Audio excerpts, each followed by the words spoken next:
విద్యాతీర్థం వివేకినాం సర్వేషాం సుఖదం తీర్థం.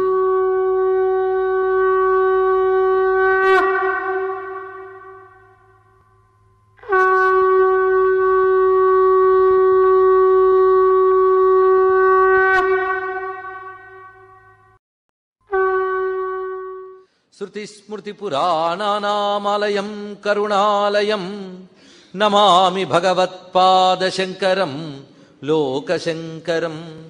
అజ్ఞానాం జాహ్నవీతీర్థం విద్యాతీర్థం వివేకినాం సర్వేషాం సుఖదం తీర్థం భారతీతీర్థమాశ్రయే శ్రీభారతీతీర్థమాశ్రయే. కుండలి కుమారి కుటిలే చండి చరాచర సవిత్రి చాముండే గుణిని గుహారణి గుహ్యే గురురూపే త్వాం నమామి కామాక్షి గురురూపే త్వాం నమామి కామాక్షి.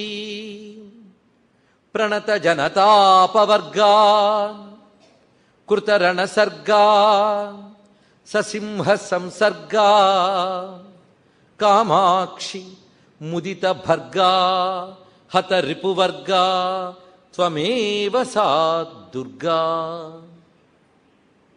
విద్యాప్రదాన సమయే శరదిందు శుభ్రాం లక్ష్మీప్రదాన సమయే నవవిద్రుమాభాం విద్వేషవర్గదలనే చ తమాల నీలాం దేవీం త్రిలోకజననీం శరణం ప్రపద్యే దేవీం త్రిలోకజననీం శరణం ప్రపద్యే. అమ్మలగన్నయమ్మ అమ్మలగన్నయమ్మ ముగురమ్మల మూలపుటమ్మ చాలా పెద్దమ్మ సురారులమ్మ కడుపారడి పుచ్చడియమ్మ తన్నులో నమ్మిన వెల్పుటమ్మల మనమ్ముల నుండెడియమ్మ. దుర్గమాయమ్మ దుర్గమాయమ్మ కృపాబ్ధి ఇచ్యుత మహత్వ కవిత్వ పటుత్వ సంపదల్. దుర్గమాయమ్మ కృపాబ్ధి ఇచ్యుత మహత్వ కవిత్వ పటుత్వ సంపదల్. జగద్గురువులు శ్రీ శ్రీ శ్రీ భారతీతీర్థస్వామి వారి దివ్య చరణ కమలాలను ధ్యానిస్తూ శ్రీ శారదా చంద్రమౌళీశ్వరులకు అంజలిస్తూ శ్రీ దేవీ మాహాత్మ్యము. దేవీ మాహాత్మ్యం అంటే చాలామందికి తెలియకపోవచ్చు, కానీ చండీ సప్తశతి అనే మాట చాలామంది వినుంటారు. చదివేరా లేదా అనే దానికంటే వినడం మాత్రం జరిగి ఉంటుంది. చండీ యాగం చండీ హోమం అనే పేరు కూడా అందరికీ వినిపిస్తూ ఉంటుంది. పైగా ఈ చండీ హోమం చండీ యాగం అనగానే ఒక ప్రధానమైన భావం అందరిలో ఉంటుంది. ఏంటంటే శత్రుబాధ పోగొడుతుంది, ఇంకోవైపు అరిష్టాలు తొలగిస్తుంది. ఇవి సామాన్యంగా చండీ అనగానే వినబడేటువంటి భావం. కానీ చండీ సప్తశతి అనేటువంటి గ్రంథం ఎక్కడి నుంచి తీసుకురాబడింది, ఆ యాగంలో లేదా ఆ హోమంలో వినియోగించే ఏ మంత్రములైతే ఉన్నాయో ఆ మంత్రములే మనం ఇక్కడ మొత్తం 9 రోజులు చెప్పుకునేవి. అంటే ఒక విధంగా మనందరం చండీ యాగం చేస్తున్నాం. అగ్నిహోత్రం మొదలైనవి లేకపోవచ్చు, కానీ అక్కడ అగ్నిహోత్రం ఉంటుంది, మంత్రం ఉంటుంది, అన్నీ ఉంటుంది, కానీ ఏం జరుగుతుందో తెలియదు. ఇక్కడ ఏంటంటే ఏంటి జరుగుతుందో తెలుస్తుంది. ఆ తెలుస్తూ ఉండడం వల్ల మొత్తం భావమంతా లభిస్తుంది. ఎందుకంటే శంకర భగవత్పాద వారు ఒక మాట చెప్పారు, తెలిసి చేసిన కర్మకి బలం ఎక్కువ అన్నారు. అక్కడ తెలిసి చదివినా తెలిసి చేసినా ఈ రెండిట్లో ఏది చేసినా ఆ చేసినది మరింత బలమవుతుంది అన్నారు. వీర్యవత్తరం భవతి అని ఒక మాట అన్నారు ఆయన. వీర్యవత్తరం, వీర్యవత్ అంటే శక్తి సంపన్నం, ఇందులో తరం ఆ శక్తి సంపన్నంలో అధికం అవుతున్నది అని చెప్పడం. అంటే తెలియకుండా చేస్తే ఫలితం లేదని కాదు, అంతే తెలిసి చేస్తే ఎక్కువ ఫలితం లభిస్తుంది అని. పైగా చండీ సప్తశతి పారాయణ చేసేటప్పుడు కూడా ఎలా పారాయణ చేయాలంటే అర్థానుసంధాన పూర్వకం అన్నారు. అర్థాన్ని అనుసంధానం చేస్తూ మధ్యమ స్థాయిలో దీన్ని పారాయణ చేయాలని పారాయణ విధుల్లోనే ఒకటి చూపించారు. అంతేగాను యంత్రంలా పారాయణ చేస్తే ఫలితం లేదు. అసలు కొంతమంది రోజుకి ఇంత పారాయణ చేస్తామని 40 రోజులు పెట్టుకుంటారు. కానీ సద్గురువులు ఏం చెప్తారు అంటే, నువ్వు అర్థానుసంధానంగా ఎంత పారాయణ చేయగలగో అంతే చేయి.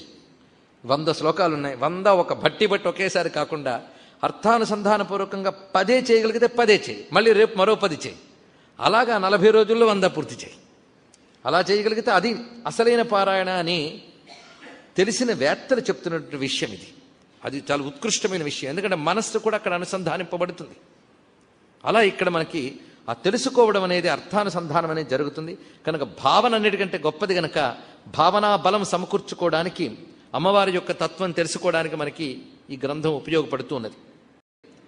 ఇది ఎక్కడ చెప్పబడింది? ఇదేనా మంత్రశాస్త్రమా? ఇప్పుడు మీకు శ్రీ విద్యన్న ఇంకేమైనా విషయాలంటే మన మంత్రశాస్త్ర విషయములు. ఇంతకీ చండీ అనేది మంత్రశాస్త్రానికి సంబంధించిందా? సాధారణంగా యజ్ఞాల్లో ఆగమాల్లో వాడే మంత్రములు రెండింటి నుంచి లభిస్తాయి. ముందు మన సంప్రదాయం తెలియాలి. ఒకటి నిగమం, ఇంకొకటి ఆగమం. నిగమం అంటే వేదము, ఆగమం అంటే మంత్రశాస్త్రం. ఈ రెండిటి ద్వారానే మనం యజ్ఞయాగాది క్రియలు చేస్తాం, కానీ ఇంకో ప్రక్రియ లేదు దానికి.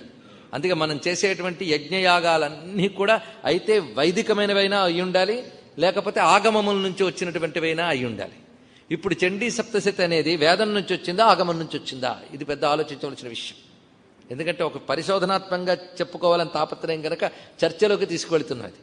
వేదం నుంచి వచ్చిందా అంటే చండీ సప్తశతి వేదంలోనిది కాదు, వేదంలోనిది కాదు అనకూడదు, వేద మూలం. కానీ వేదంలో ఈ మంత్రములేవి లేవు.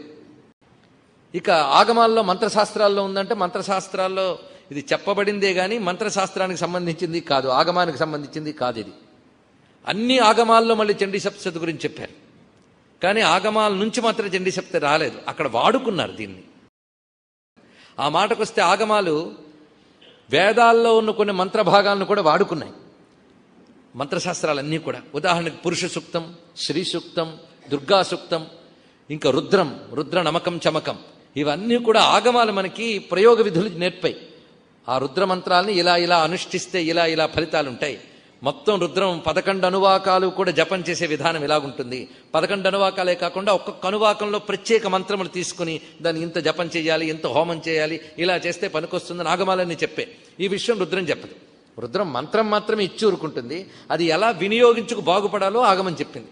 అంటే ఆగమం ఈ మంత్రాన్ని ఎక్కడి నుంచి తీసుకొచ్చింది? వేదం నుంచే తీసుకుని దీన్ని ఇలా వినియోగించండి అని చెప్పింది.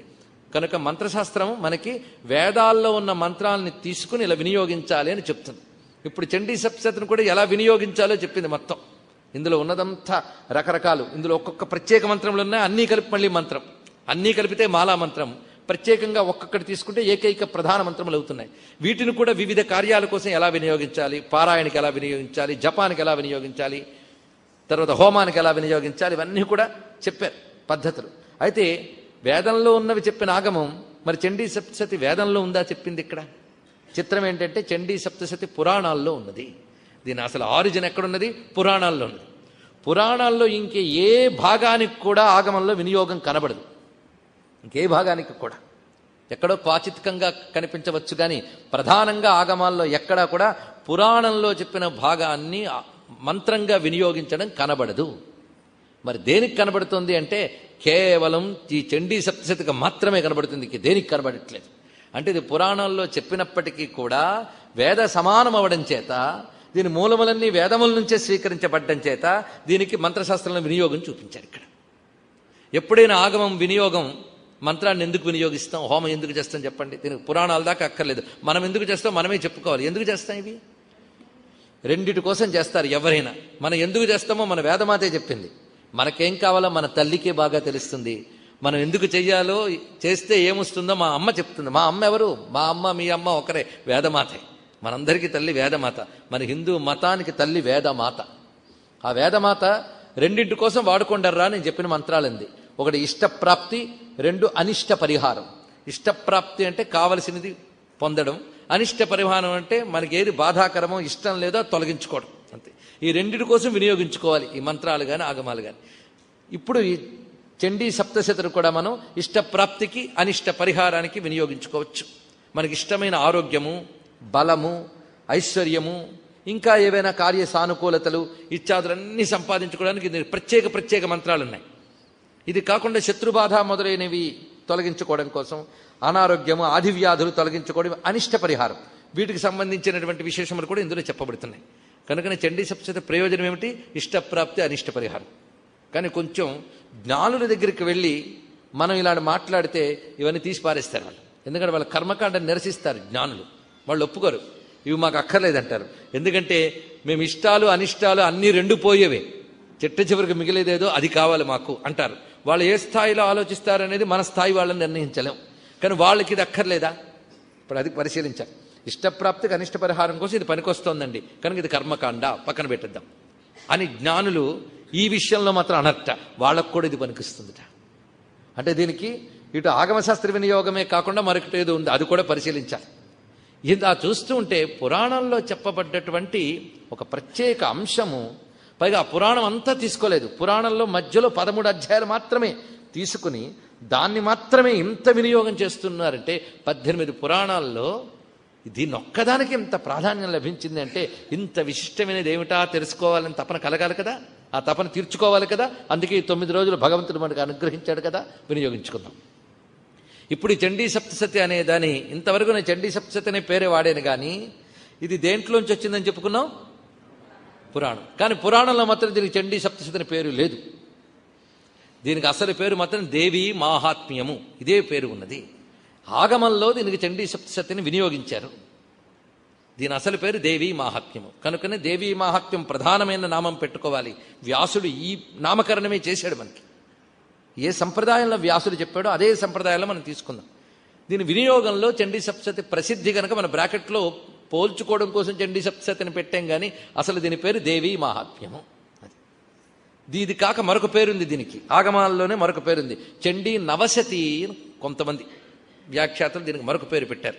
అయితే నవశత సప్తశత అంటే రెండూ కాదు దేవీ మహాత్మ్యం మన నిర్ణయానికి వచ్చేద్దాం. రెండు కాదని కాదు, కానీ ఆ పరిభాష వేరు. దానికి వ్యాసుడు పెట్టిన పేరు, అసలు ఆయన చేసిన నామకరణం, ఆ పుస్తకంలో ఆయన అన్న పేరు నేను చెప్పుకోవాలంటే దేవీ మహాత్మ్యం. అది ఈ దేవీ మహాత్మ్యం అనేది పురాణాల్లో ఉందన్నాం, కానీ ఏ పురాణంలో ఉన్నది అంటే మార్కండేయ పురాణంలో ఈ దివ్యమైనటువంటి దేవీ మహాత్మ్యం చెప్పబడుతున్నది. ఏ భాగంలో చెప్పబడుతున్నది అంటే, ఎప్పుడైనా పురాణం అనే దానికి ప్రధానంగా ఉంటాయి పంచలక్షణం. పురాణం పంచలక్షణం. ఒక్కొక్క విద్యకి ఒక్కొక్క స్వభావం ఉంటుంది. ఆ స్వభావం తెలిస్తే కానీ విద్య అర్థం కాదు. అది తెలియకుండా మీరు టెక్స్ట్ పుస్తకం చదివినట్టు పురాణం చదివితే అసలు ఏది అర్థం కాదు, తలాతోక తెలియదు. అని విద్య యొక్క స్వరూపం తెలిస్తే విద్య యొక్క హృదయం తెలుస్తుంది. కనుక మన పురాణాల్లో ప్రధానంగా 5 లక్షణాలు ఉంటాయి. పురాణం పంచలక్షణం. సర్గశ్చ ప్రతిసర్గశ్చ, ముందు సర్గము ప్రతిసర్గము, మన్వంతరము, వంశానుచరితము, వంశచరిత్రము, ఇవి ప్రధానంగా చెప్పబడుతుంటుంది. ఇందులో సర్గము ప్రతిసర్గము, మన్వంతరము, వంశానుచరితములు 5. సర్గము అంటే మొదటి సృష్టి జరిగినప్పుడు, తర్వాత ప్రళయకాలముల తర్వాత జరుగుతున్నటువంటి రకరకాల సృష్టిలు, ఇవన్నీ కూడా ప్రతిసర్గమని చెప్పబడుతుంటాయి. తర్వాత వంశ చరిత్ర అంటే ఋషుల రాజుల యొక్క చరిత్రలు చెప్పబడుతుంటాయి. ఇక మన్వంతర గాథలు, ఒక కల్పకాలంలో మొత్తం 14 మంది మనువులు అవుతారు. ఒక్కొక్క మన్వంతరంలో ఆ మనువుల యొక్క కాలంలో జరిగినటువంటి గాథల్ని చెప్పేది మన్వంతరములు. ఆ కాలంలో వచ్చినటువంటి సూర్యవంశ చంద్రవంశుల యొక్క చరిత్రలు ఏవి కొనసాగుతూ వస్తున్నాయో, అను అంటే కొనసాగింపు అని అర్థం, వంశ అనుచరిత్ర, ఈ 5 గురించే చెప్తుంది ఏ పురాణమైనా. అలాగే ఈ మార్కండేయ పురాణం కూడా ఈ 5 గురించి చెప్తూ మన్వంతర గాథలు చెప్పేటప్పుడు ఏ మనువు ఎలా ఉద్భవించాడో చెప్తూ ఒక మనువు కథ చెప్పేటప్పుడు చెప్పింది ఈ విషయం అంతా. ఇది నిజానికి చెప్పనిది మనుచరిత్ర. ఇది మనుచరిత్ర అనగానే కొంచెం తెలుగు సాహిత్యంతో పరిచయం ఉన్న వాళ్ళకి అల్లసాని పెద్దన గారి మనుచరిత్ర గుర్తొస్తుంది. ఆ మనుచరిత్ర కూడా మార్కండేయ పురాణంలోది. మార్కండేయ పురాణంలో మనుచరిత్రలు చాలా బాగుంటాయి. స్వారోచిష మను సంభవం అని. అయితే మా సాహితీవేత్తలు మాత్రం మనుచరిత్ర అసలు చరిత్ర అంటే వాళ్ళు చెప్పరు. మనకు అది సాహిత్య గ్రంథం కనుక ఆధ్యాత్మికం అక్కర్లేదని మనం వదిలేస్తాం. ఎవడు పట్టుకుంటాడో అర్థం కావట్లేదు. కానీ అందరికీ కావాల్సింది అది. కూడా మరో సందర్భం వస్తే ఇప్పుడు స్మరించుకుందాం. దానిలో ఉన్న గొప్పతనం చాలా అద్భుతం. అది మనుచరిత్ర.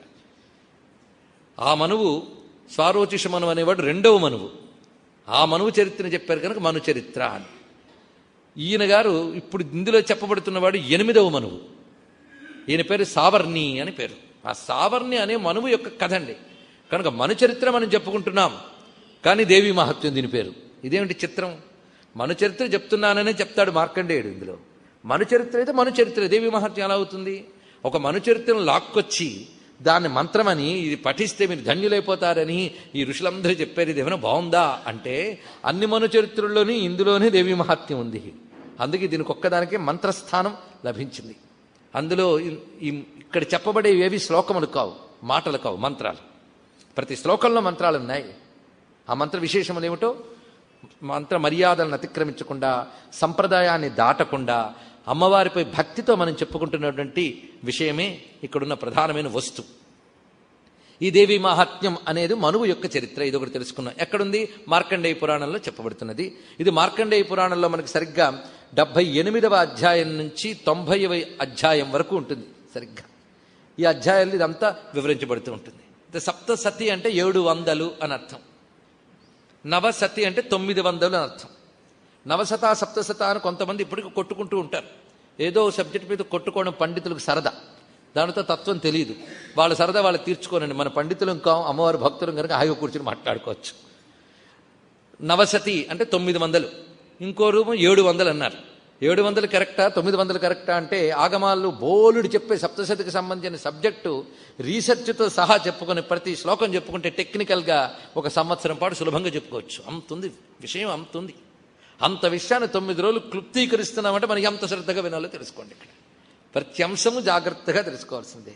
ముఖ్యాంశములు ఏమి విడిచిపెట్టాం, మొత్తం దేవి మహాత్మ్యం పూర్తి చేస్తాం అనుకుని ఇక్కడ కూర్చున్నాము. అయితే 700, 900 ఇందులో ఏది నిజం? మళ్ళీ మా వ్యాసుడిని అడగాలి, నువ్వేం చెప్పేవయ్యా అని అంటే ఆయన నేను 700 చెప్పలేదు 900 చెప్పలేదు అన్నాడు. ఎన్ని చెప్పాడంటే 578 శ్లోకాలే చెప్పాడు ఆయన. 578 శ్లోకాలు మాత్రమే ఉన్న దేవి మహాత్మ్యం. మరి సప్తశతి ఎలాగైంది అంటే ఆ చేసిన వాళ్ళు కూడా సామాన్యులు గారండి. వాళ్ళని ఏం తేలిగ్గా తీసేయడానికి లేదు.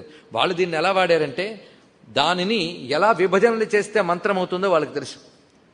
అందుకు మధ్యలో ఉన్న ఉవాచ అనే వాటిలో కూడా మంత్ర రహస్యములు ఉన్నాయంటారు వాళ్ళు. అలా తీసుకుని కొన్ని శ్లోకాలను అర్ధ శ్లోకాలు చేస్తూ ఇలా విభజనలు చేసుకుంటూ వాళ్ళు మంత్ర విశేషములు దర్శించిన ఋషులు కనుక 578 శ్లోకాల్లో వాళ్ళు 700 మంత్రాలు గ్రహించారు. మరికొంతమంది 900 మంత్రాలు గ్రహించారు. ఉభయులకో నమస్కారం చేసుకుందాం. అమ్మవారు నవావరణ విద్యాస్వరూపం గనక నవ పూర్ణ సంఖ్యాత్మకం గనక అది తీసుకుందామంటారు వాళ్ళు. సప్త కూడా సామాన్య సంఖ్య కాదు. మన బతుకే సప్త. తెలుగులో చెప్తే మన బ్రతుకే 7 అంటే బాగోదు, కానీ సప్త అనేవాడు బాగుంటుంది. మొత్తం సప్తే. సప్త ధాతువులు, సప్త చక్రాలు అంటే 6 చక్రములు, పైన 7వ భూమిక, సప్త భూమిక, సప్తాశ్వాలు, సప్త దివసాలు, ఒకటేమిటి అన్నీ సప్త సప్త సప్త. అలా అంటే అద్భుతమైన సప్త సంఖ్య కూడా గొప్పది. ఎటు చెప్పినా శాస్త్రానికి అన్వయం సరిపోతుంది కనుక 2 ఋషులకి మనం మాత్రం నమస్కారం చేస్తాం. ఇప్పుడు ఈ దేవి మహాత్మ్య గ్రంథం ఇటు సప్తశతిగా నవశతిగా వాడబడుతూ ఇందులో అమ్మ మాత్రం దేవి. చండీయా దుర్గా అని అడిగితే దుర్గా సప్తశతి అనే పేరు కూడా దీనికి ఉన్నది. అసలు దీనికి ఉత్తరాదిలో అయితే దుర్గా పాఠ్ అంటారు. మనమైతే చండీ సప్తశతి చండీ అని మాట వాడతాం. వాళ్ళు దుర్గా పాఠ అని ఎక్కువ వాడతారు. తర్వాత చండీ అని కూడా వ్యవహారం ఉంది, కానీ దుర్గా కనుక అసలు ఈ విద్యంతటికి పేరు పెట్టుకుంటే దుర్గా విద్య అని పేరు పెట్టుకోవచ్చు. అసలు శ్రీ విద్యలో చండీ సప్తశతికి ప్రత్యేకమైన స్థానం ఉంది. అందుకే మన దక్షిణాదిలో శ్రీ విద్యానుష్ఠాన పరులందరూ కూడా చండీని కూడా ప్రధానంగా ఆరాధన చేస్తారు. మరొక్క రహస్యం, ఉపాసకులకు మాత్రమే పనికొచ్చే చిన్న విషయం ఏంటంటే బాలామంత్రానికి చండీ మంత్రానికి సంపూర్ణమైన అనుబంధం ఉన్నది. ఇక్కడ అదొక ప్రత్యేకమైన అంశం అది. అందుకే బాలను కూడా షడక్షరి నవాక్షరి చేసే పద్ధతి ఉన్నది. చండీ నవాక్షరి. ఆ మంత్ర విశేషములు తదుపాసకులకి తెలుసు. బీజాక్షర మంత్రములు ఎంత మర్యాదతో కాపాడాలో అంత మర్యాదతో కాపాడుతూ వాడుకు నమస్కారం చేసుకున్నాం. అయితే ఈ చండీ పాఠానికి ఉన్న ప్రధానమైన నవాక్షరి మంత్రం యొక్క ఏ మూల శక్తులున్నాయో అవన్నీ కూడా ఈ కథలో పరచుకుని ఉంటాయి మనకి. కనుకనే ఇది శ్రద్ధగా వింటే ఉపాసన ఉన్నా లేకున్నా ఉపాసన చేసిన సత్ఫలితం మాత్రం అందరికీ లభిస్తున్నది. పైగా ఈ చండీ చివరికి వచ్చేటప్పటికల్లా అమ్మవారే చెప్తారు, ఇది పారాయణ చేసి చదువుకుంటారా చాలు అన్నారు. చదువుకుంటే చాలట, అంత గొప్ప విశేషం. మీరు యజ్ఞాలు యాగాలు ఏమీ అక్కర్లేదు. దేవి మాహాత్మ్యం మాత్రం మనం చదువుకోవాలంటే అమ్మవారికో నమస్కారం చేసుకుని గణపతికో నమస్కారం చేసుకుని భక్తితో చదువుకుంటూ ఉంటే ఎటువంటి అవస్థ లేదు, హాయిగా సత్ఫలితాలు పొందవచ్చు. అందుకే దీన్ని పురాణ స్థానంలో పెట్టారు. పురాణ స్థానంలో పెట్టడంలోనే సర్వులు దీన్ని హాయిగా పఠించి ఆరాధించి తప్పించవచ్చు అనే ఉద్దేశంతో దీన్ని ఆ స్థానంలో పెట్టడం జరిగినది. అయితే ఇక్కడ ముఖ్యంగా మనం తెలుసుకోవాల్సింది, మన మొత్తం సంస్కృతి ఏ విషయం గ్రహించాలన్నా 4 ఆధార గ్రంథాలు, ఇంతకు మించి మనకి లేవు. ఒకటి వేదం, రెండవది పురాణం, మూడవది ధర్మశాస్త్రం, 4వది ఆగమాలు.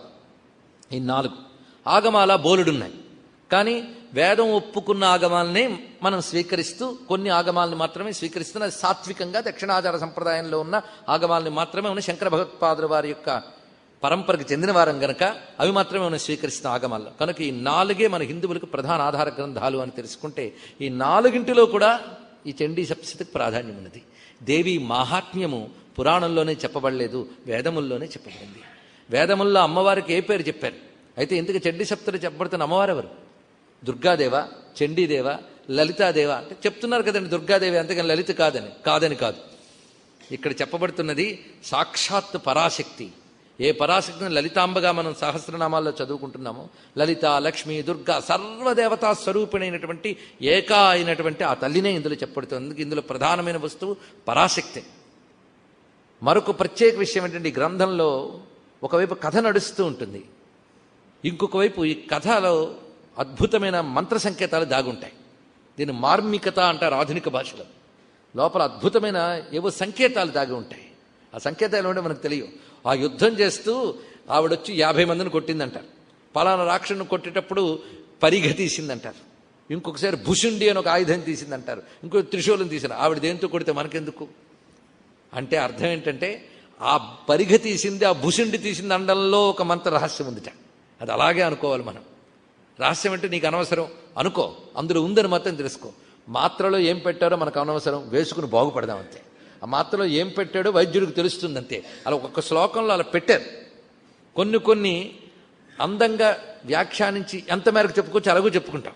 ఇలా కథ ఒకవైపు నడుస్తూ ఉంటుంది దేవీ మహాత్మ్యంలో. చూడండి, 2 ముఖ్యాంశాలు ఉన్నాయి దేవీ మహాత్మ్యంలో.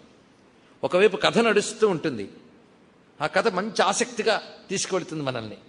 రెండో వైపు మరొక గొప్ప విషయం దానిలో ఏంటంటే, అమ్మవారికి చేసే స్తోత్రాలు. ఇది 2వ అంశం. ఒకవైపు కథ, రెండవది స్తోత్రాలు. ఈ 2 దీనిలో ఉన్న ప్రత్యేకత.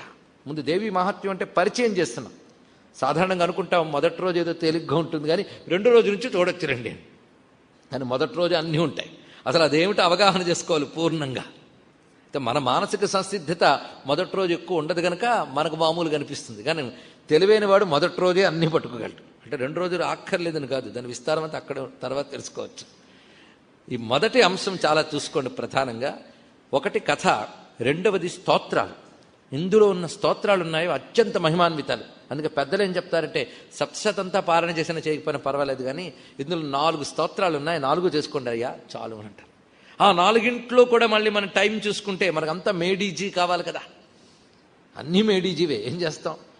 అయితే దానిలో మళ్ళీ నువ్వు 3 చెప్పారు, ఈ 3 మళ్ళీ ఒకటి చెప్తాడు. మొత్తం ఎందుకు మనకి 4 ప్రధానంగా తీసుకుందాం. 4 స్తోత్రాలు ఉన్నాయి ఇందులో, 4. అందులో ఒకటి మాత్రం సాక్షాత్ బ్రహ్మదేవుడు మాత్రమే దాన్ని 4 ముఖాలతో చేస్తాడు. ఒకటి మొదటిది. మిగిలిన 3 కూడా ఋషులు దేవతలు చేసినటువంటివి. ఋషులు దేవతలు సామాన్యులు కాదు. అది కూడా దేవర్షిగణ సంఘాతస్తు యమానాత్మ వైభవ బ్రహ్మోపేంద్ర మహేంద్రాది దేవ సంస్థుత వైభవ. ఆ వైభవమే ఇందులో ఉన్నది. ఆత్మవైభవ, దేవ సంస్థుత వైభవ, అవే ఈ 4 కూడా ప్రత్యేకమైన అంశములు. ఈ 4 విశేషంగా వ్యాఖ్యానించుకోవలసిన అంశములు. చిత్రం ఏంటంటే, వ్యాసుడి దయ కనిపిస్తుంది ఇందులో. ఇది పరిశీలించవలసిన అంశం. ఎందుకంటే వేదం అంతా కూడా అమ్మవారి తత్వాన్ని మనకు అందిస్తుంది. అందుకే వేదమయీం నాదమయీం బిందుమయీం పరపదోద్యదిందుమయీం మంత్రమయీం తంత్రమయీం ప్రకృతిమయీం నౌమి విశ్వ వికృతిమయీం అంటాడు మూక కవి. ఆవిడ వేదమయీ, నాదమయీ, మంత్రమయీ, తంత్రమయీ. అందుకే వేదమంతా అమ్మ యొక్క రూపమే. ఒక ఆయన అన్నాడు, వేదాల్లో ఎక్కడెక్కడ చెప్పారండి అమ్మవారి గురించి? వేదమంతా అమ్మవారి గురించి చెప్తుందండి. గట్టిగా మాట్లాడితే వేదమే అమ్మవారు. వేదమే అమ్మవారు. అమ్మ వేదస్వరూపుని కాదు. అందుకే వేద మాత అన్నారు, కానీ వేద తండ్రి ఎక్కడ లేదు, వేద పిత లేదు, వేద మాత. వేదమే మాత, వేదానికి మాత, వేదమే మాత. ఇది తెలుసుకోవాల్సింది. అంటే కడుపు చల్లంగా వేదాలి కన్న తల్లి అంటాడు శ్రీనాథ మహాకవి. అలాంటి ఆ తల్లి మొత్తం ఆవిడ మహిమండి వేదమంతా కూడా. అందుకే అమ్మని నమస్కారం చేసుకుంటే వేదాన్నంతటికి నమస్కారం చేసుకున్నట్లే. ఆ వేదములో అమ్మ సూక్తములు చాలా ఉన్నాయి. దుర్గా సూక్తమని, సరస్వతి సూక్తమని, శ్రీ సూక్తమని, ఈ శ్రద్ధా సూక్తమని, మేధా సూక్తమని, రకరకాల సూక్తములు ఉన్నాయి. సరస్వతి సూక్తాలు బోలుడున్నాయి. ఇక శ్రద్ధ, మేధ ఇత్యాది సూక్తములు, ధారణా మంత్రం ఇత్యాది మంత్రములు అన్ని వేదాల్లో ఉన్నాయి. ఇవన్నీ అమ్మ స్వరూపాలు. మనకు పరిచయమైన సూక్తాలు కొన్ని, పరిచయం కానివి చాలా ఉన్నాయి. అయితే వేద సూక్తాలు పఠించాలి అంటే మాత్రం సంప్రదాయాన్ని గౌరవించే మనమందరం కూడా దానికి నియమాలున్నాయి, అధికార భేదాలున్నాయని ఒప్పుకుని తీర్థం. అన్ని సూక్తములు స్వేచ్ఛగా అనడానికి లేదు. కానీ ఈ వేద సూక్తముల్లో చాలా శక్తి ఉంది కనుక శక్తి స్వరూపుడైన అమ్మవారిని వేద సూక్తములతో మనం ఆరాధించలేకపోతున్నామే అని వేదన కలిగితే, ఆ వేద సూక్తాలన్నీ మీకోసం నేను శ్లోకాల రూపంలో ఇస్తున్నాను నాయనా అని వ్యాసుడు ఈ 4 స్తోత్రాల్లో మొత్తం వేదంలో చెప్పబడ్డ అమ్మ సూక్తములని పెట్టారు. ఇది ప్రత్యేక రహస్యం. కనుక ఈ 4 స్తోత్రములు బాగా మనం పారాయణ చేస్తే దీనికి బాధలేం లేవు. దీనికి కావాల్సిన భక్తి ఒక్కటే అర్హత. ఈ భక్తితో గాని ఈ సూక్తములు పఠించినట్లయితే, ఈ స్తోత్రములు, మనకు వేద సూక్తములన్నీ పఠించిన దివ్య ఫలం లభిస్తున్నది. అందుకే పురాణ విద్య ఏమిటో కాదు, వేదంలో చెప్పబడింది సామాన్యుడి చేతిలో పెట్టడం కోసం వ్యాసుడు చేసినటువంటి ఒక మహాకృషి. పురాణం అంటే సామాన్యుడికి వేద విద్య అందివ్వడమే. ఇది తెలుసుకోండి. ఎందుకంటే వేద విద్య ఎంత కాదని అసామాన్య విద్య. మనం అంటూ ఉంటాం సామాన్యులకు అందించాలండి, సామాన్యులకు అందించాలండి అని. ఇలాంటి ప్రజా ఉద్యమాలు, సామాన్య విద్యలు మొట్టమొదటి నడిపినవాడు వ్యాసుడు. ఆయనకు మించిన ప్రజా ఉద్యమకర్త మనకు లేడు.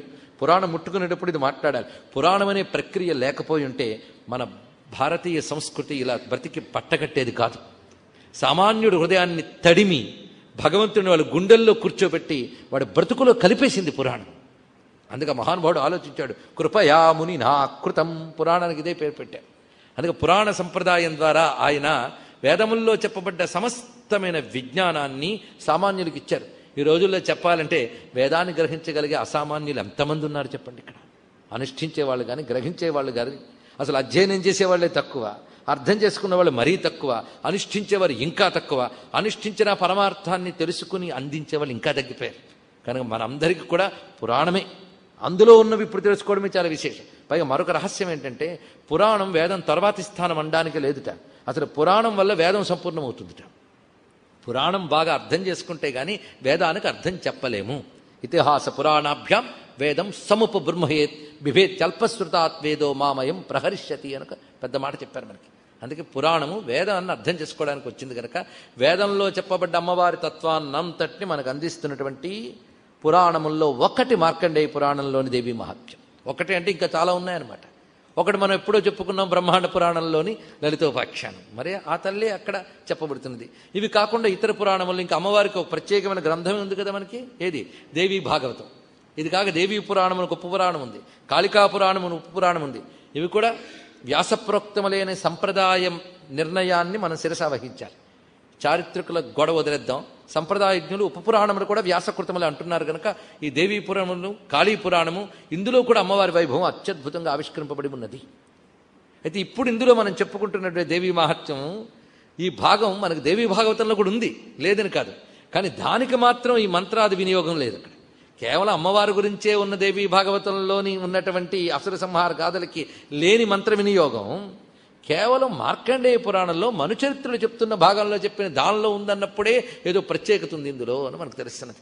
అలాంటి ఒక ప్రత్యేకమైన గ్రంథాన్ని మనం ఇక్కడ తీసుకుని, ఇది మన చండీ సప్తశతికి సంబంధించినటువంటి, అంటే దేవీ మహాత్మ్యానికి సంబంధించిన ఉపోద్ఘాతం. ఇది ఎక్కడి నుంచి వచ్చింది అనేది.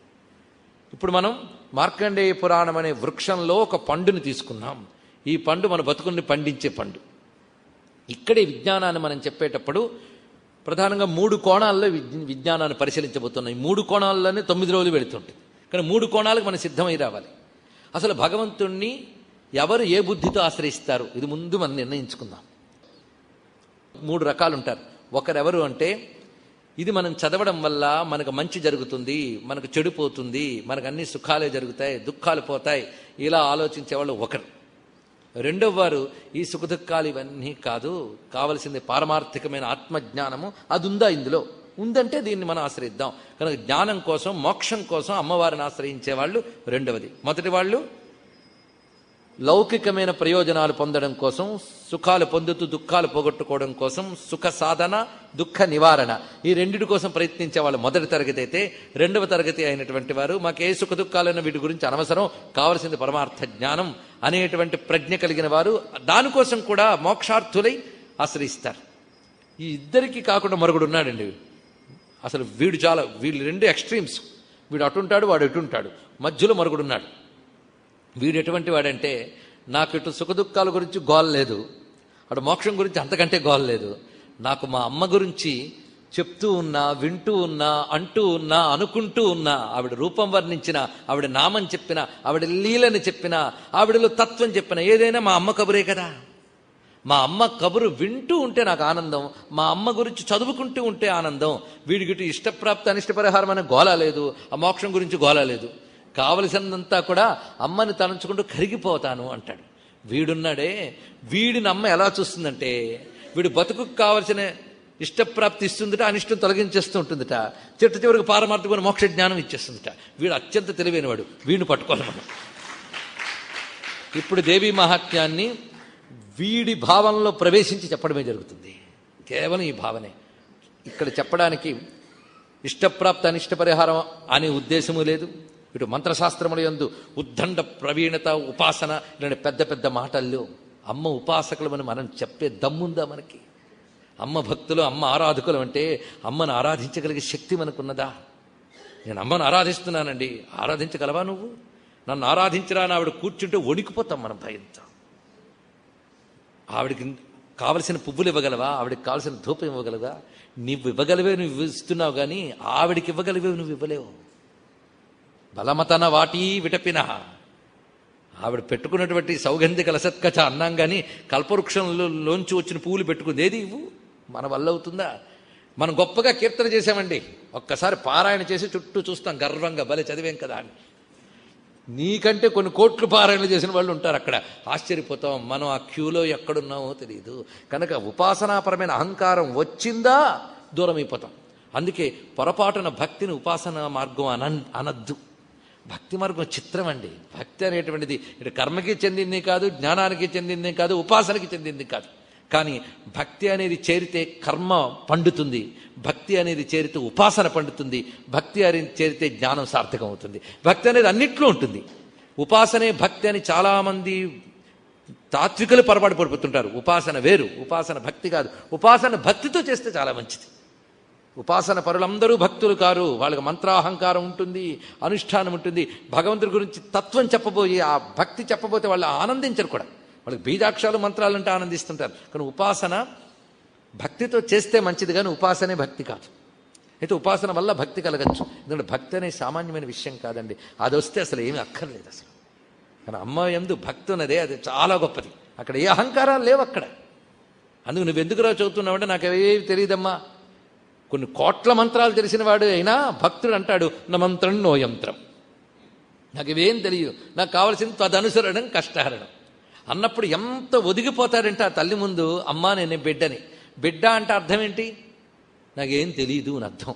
బిడ్డ అంటే ఏం తెలియని వాడు, ఏం చేతకాని వాడు. అది బిడ్డ అంటే. వాడంతటి వాడు ఎక్కలేడు, తినలేడు, ఏమీ లేడు, అన్ని తల్లి చేయాలి. అవునా లేదా? అందుకు నేనేమి చేయలేను తల్లి, నువ్వే అన్నీ అనేటటువంటి అహంకార రాహిత్యం భక్తి అండి. ఆ భక్తి చూపించారా? వేల మంత్రాలు కూడా చేయలేనిది అమ్మ ఆ భక్తుడికి చేయగలదు.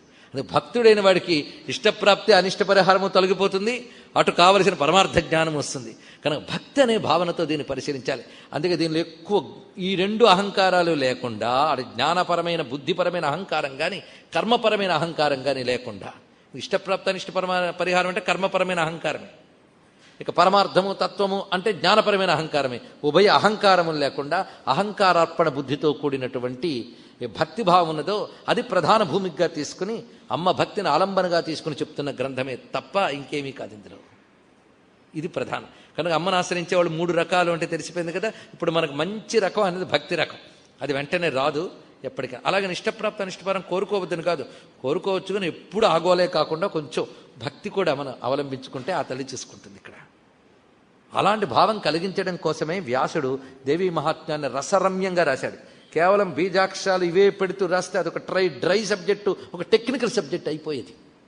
కానీ ఆయన ఏం చేశారంటే ఆ టెక్నిక్స్ని కథలో పెట్టి అమ్మవారి లీలలో మనకు చూపిస్తూ శ్లోకాల్లో నిబద్ధం చేయడంతో అదొక రమ్యమై రసమయమైపోయింది. ఎందుకంటే భక్తిలో రసం ఉంటుంది, రసంలో ఆనందానుభూతే కదా రసం అంటే. అందుకే ఆ రసానుభూతి మనకు కలిగించడం కోసం అమ్మ యొక్క దివ్య తత్వాన్ని, అనుగ్రహాన్ని, మంత్ర విశేషాలని అన్నిట్లు కూడా భక్తి రసంతో మేళనం చేశాడు దేవీ మహాత్మ్యం. అందుకే వ్యాసుడు ఏ ఉద్దేశంతో ఏ హృదయంతో చెప్పి ఉంటాడో ఆ హృదయంలో చెప్పడానికి ప్రయత్నిద్దామని, ఆ ప్రయత్నాన్ని సాఫల్యం చేయమని వ్యాసశంకర స్వరూపులైన జగద్గురువుల పాదాలకు నమస్కారం చేసుకుని మనం ప్రారంభం చేసుకున్నాం. అయితే ఈ దేవీ మహాత్మ్య గ్రంథం ప్రారంభం మార్కండేయ పురాణంలోది. అసలు మార్కండేయ పురాణం పేరు ఎందుకు వచ్చింది? మార్కండేయ పురాణం అంతా కూడా మార్కండేయుడు మహర్షి క్రౌష్టికి అనేటువంటి మహాత్మును అని, ఆయనకి మరొక పేరు భాగురి అని కూడా ఉన్నది. వారు ఉభయుల మధ్య జరిగిన సంభాషణ అంతా కూడా మార్కండేయ పురాణం, వారు ఉభయుల మధ్య జరుగుతుంది. అయితే ఇక్కడ చిత్రం ఏంటంటే ఈ సంవాదం అంతా కూడా జైమిని మహర్షికి పక్షి రూపాలతో ఉన్న ఋషులు చెప్పారు అన్నట్టుగా వెళుతూ ఉంటుంది. అదొక ప్రత్యేకత. అసలు పక్షులు జ్ఞానం చెప్పడం అనేటువంటి విషయం చాలా ఆశ్చర్యకరంగా ఉంటుందండి. మన వేద విజ్ఞానంలో పక్షులు అదొక సబ్జెక్టు. మన వేద విజ్ఞానంలో వృక్షాలు అదొక సబ్జెక్టు. అసలు పక్షికి జ్ఞానానికి ఏదో లింక్ ఉంది. నిజమే కదా, పక్షి చాలా చిత్రం అండి. జ్ఞానానికి పక్షికి చాలా పోలికలు చెప్తుంది. ఎందుకంటే ఇది పక్షులు చెప్పిన కదా, అది కూడా తెలుసుకోవాలి. అసలు కథ పక్షులు చెప్పింది. మనం ఎవడైనా దేనికి పనికిరాని వాడు కనబడితే ఏరే పక్షిగా అనేవాళ్ళు, కానీ పక్షికి చాలా ప్రాధాన్యం ఉంది. మరి రామాయణంలో పక్షి ప్రధానమైన పాత్ర మనకు కనిపిస్తున్నది. అసలు పక్షుల గురించి ఒక పెద్ద సబ్జెక్టు, ఎవరికైనా ఇంట్రెస్ట్ ఉండాలి. కానీ వేదాల్లో పక్షులు, పురాణాల్లో పక్షులు, మంచి కాలక్షేపం పుస్తకం రాయొచ్చు. అంతేకాదు, ఈ పక్షులు మొత్తం కూడా చెప్పిన ఒక వేద భాగం ఉంది. తిత్తిరి పక్షులను ఒక పక్షులట. ఈ పక్షులు మొత్తం చెప్పాడు వల్లవేసేట. వీళ్ళకి చెప్పి తైత్తిరీయ శాఖ అని వేదంలో ఒక శాఖ ఉన్నది. తత్సంబంధమైన ఉపనిషత్తు తైత్తిరీయోపనిషత్తు. పక్షులకు అంత ప్రాధాన్యం ఉన్నది. అంతేకాదు, భాగవతం చెప్పింది ఒక పక్షి పేరున్న మహానుభావుడు. ఎవరు? వాడు పక్షి. పక్షికి ఎందుకు పోల్చారంటే, పక్షికి ఒక గొప్ప చిత్రం ఏంటంటే, అదిట అవసరం బట్టి భూమి మీద తిరుగుతుంటుంది, కానీ అంటదట. ఎప్పుడు కావాలంటే ఇక్కడ ఎగిరిపోగలదట. బలహీనమైన కొమ్మ మీద ఒక పక్షి మాత్రమే నిలబడిందిట. మనం నిలబడగలమా? ఎందుకు? మనకి ఆ పక్షి ఆ కొమ్మే దిక్కు గనక దాన్ని పట్టుకుంటే పడిపోతాం కింద. దీనికి ఆ కొమ్మ ప్రధానం కాదు, అందుకు వెళ్ళి నిలబడుతుంది. కానీ కొమ్మ ఇటు కింద పడుతోందని కానీ రెక్కలతో పైకి వెళ్ళిపోతుందిట. అంటే ఉంటుంది కానీ అంటదు. అది దాని యొక్క ప్రత్యేకత. ఎప్పుడు కావాలంటే అప్పుడు ఎగిరిపోగలదు. అందుకే లోకంలో తిరుగుతున్నప్పటికీ కూడా ఈ లౌకికానికి అంటకుండా ఎప్పుడు పరమార్థ భూమికలో విహరించి జ్ఞాన వైరాగ్యములనే 2 రెక్కలతో నిరంతరం సంచరించేటువంటి మహాత్ములే పక్షులు అని పెద్దవాళ్ళ భావన. పక్షి కూతలు మధురంగా ఉంటాయి. అసలు స్వరాల్లో చాలా పక్షుల కూతల నుంచి వచ్చాయి మనకి. పక్షి కూతలు కిలకిలా రావాలి. సృష్టిలో ఏ సౌండ్ అయినా అబ్బా భరించలేననేవాడు ఉంటాడు, కానీ పక్షి కూతలు భరించలేననేవాడు ఉండడు. ఎవడో రసహీనుడు ఉంటే నేను చెప్పలేను. పక్షి కూతల్లో ఎంత సంగీతం అని, పక్షుల కిలకిలారా వములు అని అంటూ ఉంటాం మనం. అందులో ఏదో సంగీతం ఉంది, ఏదో ఉంది, దివ్యత్వం. ఊరికనే పెద్దవాళ్ళు అంటారా? ఏదో ఉంది. ఏదో ఉందని మాత్రమే చెప్పగలం, కానీ ఏముందో చెప్తే అదో సబ్జెక్ట్ అయిపోతుంది. మొత్తాన పక్షుల కూతలు. ఇక్కడ మొత్తం ఒక పక్షి. అది కూడా చిత్రం ఏంటంటే, మందపాలుడు అని ఒక మహర్షి. ఆయన జరిత అనేటువంటి పత్ని ఆయనకి. ఆమె ఋషిక, ఆమె సామాన్యురాలు కాదు. ఋషి పత్నులు కూడా మహాతపస్సులండి వీళ్ళు. వారికి ఒక ముచ్చట పడిందిట, మనం పక్షి రూపంలో సంచరిద్దామా కొంతకాలం అని. ఇలాంటి చిత్రమైన కథలు పురాణాల్లో కనబడితే దాన్ని అన్వయించలేక లౌకిక స్థాయిలో చూస్తాం. దయచేసి పురాణ కథలని ముట్టుకోవద్దు, కానీ లౌకిక స్థాయిలోకి చూడొద్దు. దానిలో ఏదో ఉంటుంది. ఎందుకంటే పక్షులం అవుదామా అని ఎవరు అనుకోగలరు? అవగలిగే వాళ్ళు అనుకోగలరు. అంతేగాని మనం పక్షులు తిరుగుదామా అని మనం అనుకున్న లాభం లేదు. అయితే పాటలు రాసుకోవచ్చు, ఆకులో ఆకుని, పక్షిలో పక్షిని, రెక్కలో రెక్కలని రాసుకోగలం, కానీ అవలేము మనం. భావన మనకి ఇలాంటి కథ దేవతల పరంగా కూడా కనబడతాయి. ఒకసారి పరమేశ్వరుడికి ఏనుగులా తిరగాలనిపించిందిట. అయితే నేను ఆడ ఏనుగుని అవుతానందట అమ్మవారు. వారు ఉభయుల నుంచి పెద్ద ఏనుగు మొహం వాడు వచ్చాడు గణపతి. ఇదో కథ ఉందండి పురాణంలో. ఇది ఎప్పుడు వినుండ్రు మీరు, ఉంది. ఎందుకు ఇలా చెప్పాడు అంటే, ఇందులో ఏదో రహస్యం ఉంది. ఆ రహస్యం పెద్ద సంకేతం, వదిలేద్దాం. కనుక సంకేతాలు ఉంటాయి. అలాగే వీళ్ళిద్దరికీ పక్షులే తిరగాలనిపించిందట. అద్భుతమైన పక్షి రూపాలు ధరించారు ఈ మందపాలుడు, జరిత. ఎందుకంటే పక్షుల్లో కూడా దేవతా శ్రేణి ఉంది, ఋషి శ్రేణి ఉంది, భౌతిక భూమి శ్రేణి ఉంటాయి. కనుక ఆ స్థాయి, ఆ లెవెల్, ఏ ప్లేన్లో కథ అనేది ఆలోచించాలి ఎప్పుడూ కూడా. పక్షులు అనగా మన చెట్ల మీద వీటి మీద తిరిగే పక్షులను కాకుండా ఋష్యత్వం కలిగిన పక్షులు వీళ్ళు కూడా. వారికి ద్రోణుడు అనే మహర్షి కలిగేట. పక్షి రూపంలో ఉన్నప్పుడు వారికి కలిగాడు, కానీ ఈయన పక్షి. ఈయనకు ఒక దివ్యమైన పక్షికాంతతో వివాహం జరిగింది. ఆమె తార్క్షి. వీరు పక్షులుగా ఉన్న ఋషులుట. వారు ఉభయులకి 4 పక్షులు ప్రధానమైనవి కలిగాయి. పింగాక్షుడు, విరాటుడు, వృతుడు, సుముఖుడు. పింగాక్షుడు, విరాటుడు, వృతుడు, సుముఖుడు. ఈ 4 పక్షులు జైమిని మహర్షికి చెప్పేటది. జైమిని మహర్షి సామాన్యుడు కాడు. వేదాల్లో ప్రధానమైన ఈ కర్మమీమాంస పూర్వ సిద్ధాంతం, పూర్వమీమాంసకు అంతటికి ఈయన ప్రధానం కదండి. పూర్వమీమాంసకు ప్రధానం, కర్మజ్ఞానానికి అంతటికి ప్రధానమైన వాడు. పైగా వ్యాసుని యొక్క ప్రధాన శిష్యుల్లో ఒకడు. వేద విద్యను వ్యాప్తి చేసినటువంటి వాళ్ళల్లో ఈయనొకడు. జైమిని మహర్షి వేద ఋషులందరిలోని పూజ్యులైన ఒక మహర్షి ఆయన. అలాంటి జైమిని మహర్షికి ఈ 4 పక్షులు చెప్పిన కథే మార్కండేయ పురాణం. ఇదంతా ఆ చెప్పింది మార్కండేయుడు తిరిగి చెప్తున్నాడు ఈ భాగురి అనే అతనికి. ఆ సంవాద రూపంలో వస్తుంది. కనుక ఇది పక్షుల రూపంలో జైమిని గ్రహించినది. ఇది కూడా మనకు తెలుస్తున్నది. అలాంటి ఈ కథనంతటిని చెప్తుంటే మార్కండేయుడితో అడుగుతున్నాడు భాగురి, చాలా గొప్ప విషయాలు చెప్పారయ్యా మార్కండేయ మహాప్రాజ్ఞ సర్వశాస్త్ర విశారద వక్తుమర్హస్యశేషేణ దేవీ మాహాత్మ్యముత్తమం. ఇక్కడ వచ్చింది టైటిల్. కానీ మనం చదివేటటువంటి ప్రథమ శ్లోకంలో సావర్ణి సూర్యతనయ దగ్గర ఈ టైటిల్ రాలే. దాని కొంచెం ముందు శ్లోకాలకి వెనక శ్లోకాలకి వెళ్ళాలి. కొంచెం వెళ్ళి ఆ శ్రమ తీసుకుని మీకు చూపిస్తున్నా. ఇక్కడ వెనక శ్లోకాల్లో అడిగాడు, మహాప్రజ్ఞ సర్వశాస్త్ర విశారద నాకు దేవీ మహాత్మ్యం చెప్పు అన్నాడు. అంటే అడుగుతున్నది కథ ఏమో మన్వంతరుల కథ, పరంపరలో దేవీ మహాత్మ్యం చెప్పన్నట్ట. ఎందుకంటే ప్రసంగవశాత్త అని మాట అన్నాడు. ఆ మనువు దేవి దయ వల్ల మనువు అవ్వగలిగాడయ్యా సావర్ణి అనేవాడు ప్రసంగవశాత్తు అన్నాడు. అనగాని వింటున్న వాడికి ఆయన మనువు అయ్యాడు ఎలాగనే సరదా కంటే ఆయన మనువును చేసిన అమ్మ మహిమ చెప్పవయ్యా అని కుతూహలం అటు తిరిగింది ఇప్పుడు వీడికి. కానీ దేవీ మాహాత్మ్యం ఉత్తమం నాకు చెప్పు, ఎలాగూ ఏదో కొంత చెప్పి నీకు ఇంట్రెస్ట్ లేదేమో ఇంతే అని కాకుండా అశేషేణ సమస్తం చెప్పు. సమస్తం చెప్తే వినడానికి నేను సిద్ధంగా ఉన్నాను, చెప్పడానికి నువ్వు తగిన వాడివి, చెప్పదగిన జ్ఞానం నీ దగ్గర ఉంది కనుక అశేషేణ, అశేషేణ అంటే సమగ్రముగా సంపూర్ణముగా దేవీ మహత్వాన్ని చెప్పు. ఎందుకంటే అది ఉత్తమం, దాన్ని మించి గొప్ప విజ్ఞానం లేదయ్యా, అది చెప్పమని అడిగితే పైగా నువ్వే చెప్పగలవు. ఎందుకంటే మహాప్రాజ్ఞ సర్వశాస్త్ర విశారద. సంబోధనలు కూడా ఏ సమయంలో ఏదనాలో అంత చక్కగా అనాలండి. సర్వశాస్త్ర విశారదుడవు మహాప్రాజ్ఞుడు అయిన మహానుభావ చెప్పమనంటే, పైగా ఆ చెప్పన్నప్పుడే ఈ అడుగుతున్నానంటే నా ఉద్దేశం మన్వంతరే పురాస్వామిన్ మహీకేన ప్రకాశిత కోయం సావర్ణికో నామ మనుసన్యత్వమాగత.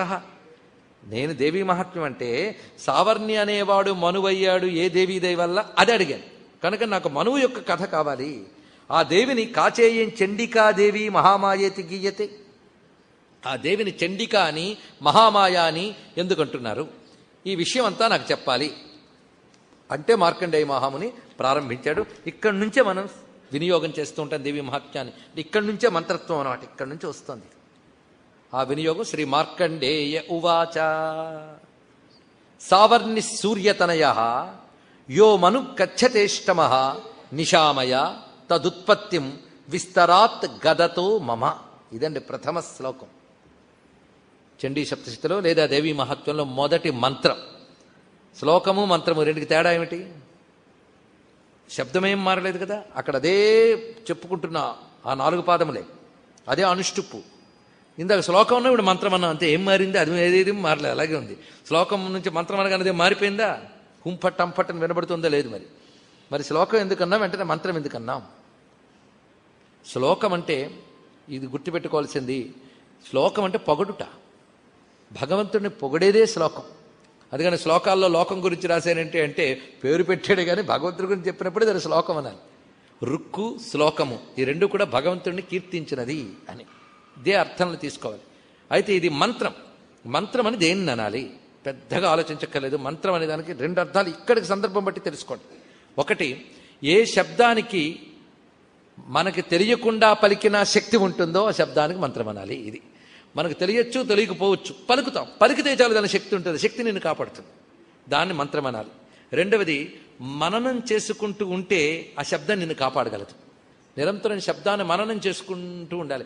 మననం చేస్తే అది మనస్సు అయిపోతుంది, నీ మనస్తత్వంలో అది లీనమైపోతుంది. మననం చేస్తే కానీ మనస్సులోకి వెళ్ళదు అది. అది మననం మననం మననం చేయాలి. అది కానీ మననం చేసేవాడిని కాపాడుతుంది కనుక మంత్రం అన్నారు. మననాత్ర అయితే మంత్రం, 2 అర్థాలు తెలిసాయి. కానీ మంత్రం అంటే శక్తివంతమైన శబ్దం ఒకటి, మననం చేసేవారిని కాపాడునది కనుక. ఇప్పుడు ఇది మంత్రం కావాలని మనం ఏం చేయాలి? మననం చేయాలి, సింపుల్. మననం చేస్తే కాపాడే శక్తి దానికి ఉంది కనుక మంత్రం అది. అందుకు మననాత్రాయతే ఇది మంత్రం అని. శక్తి పొందాలంటే మందు ఎలా వాడాలో చెప్తారు. కొన్ని నీళ్లతో కలిపివాడు, కొన్ని చప్పరించు అంటాడు.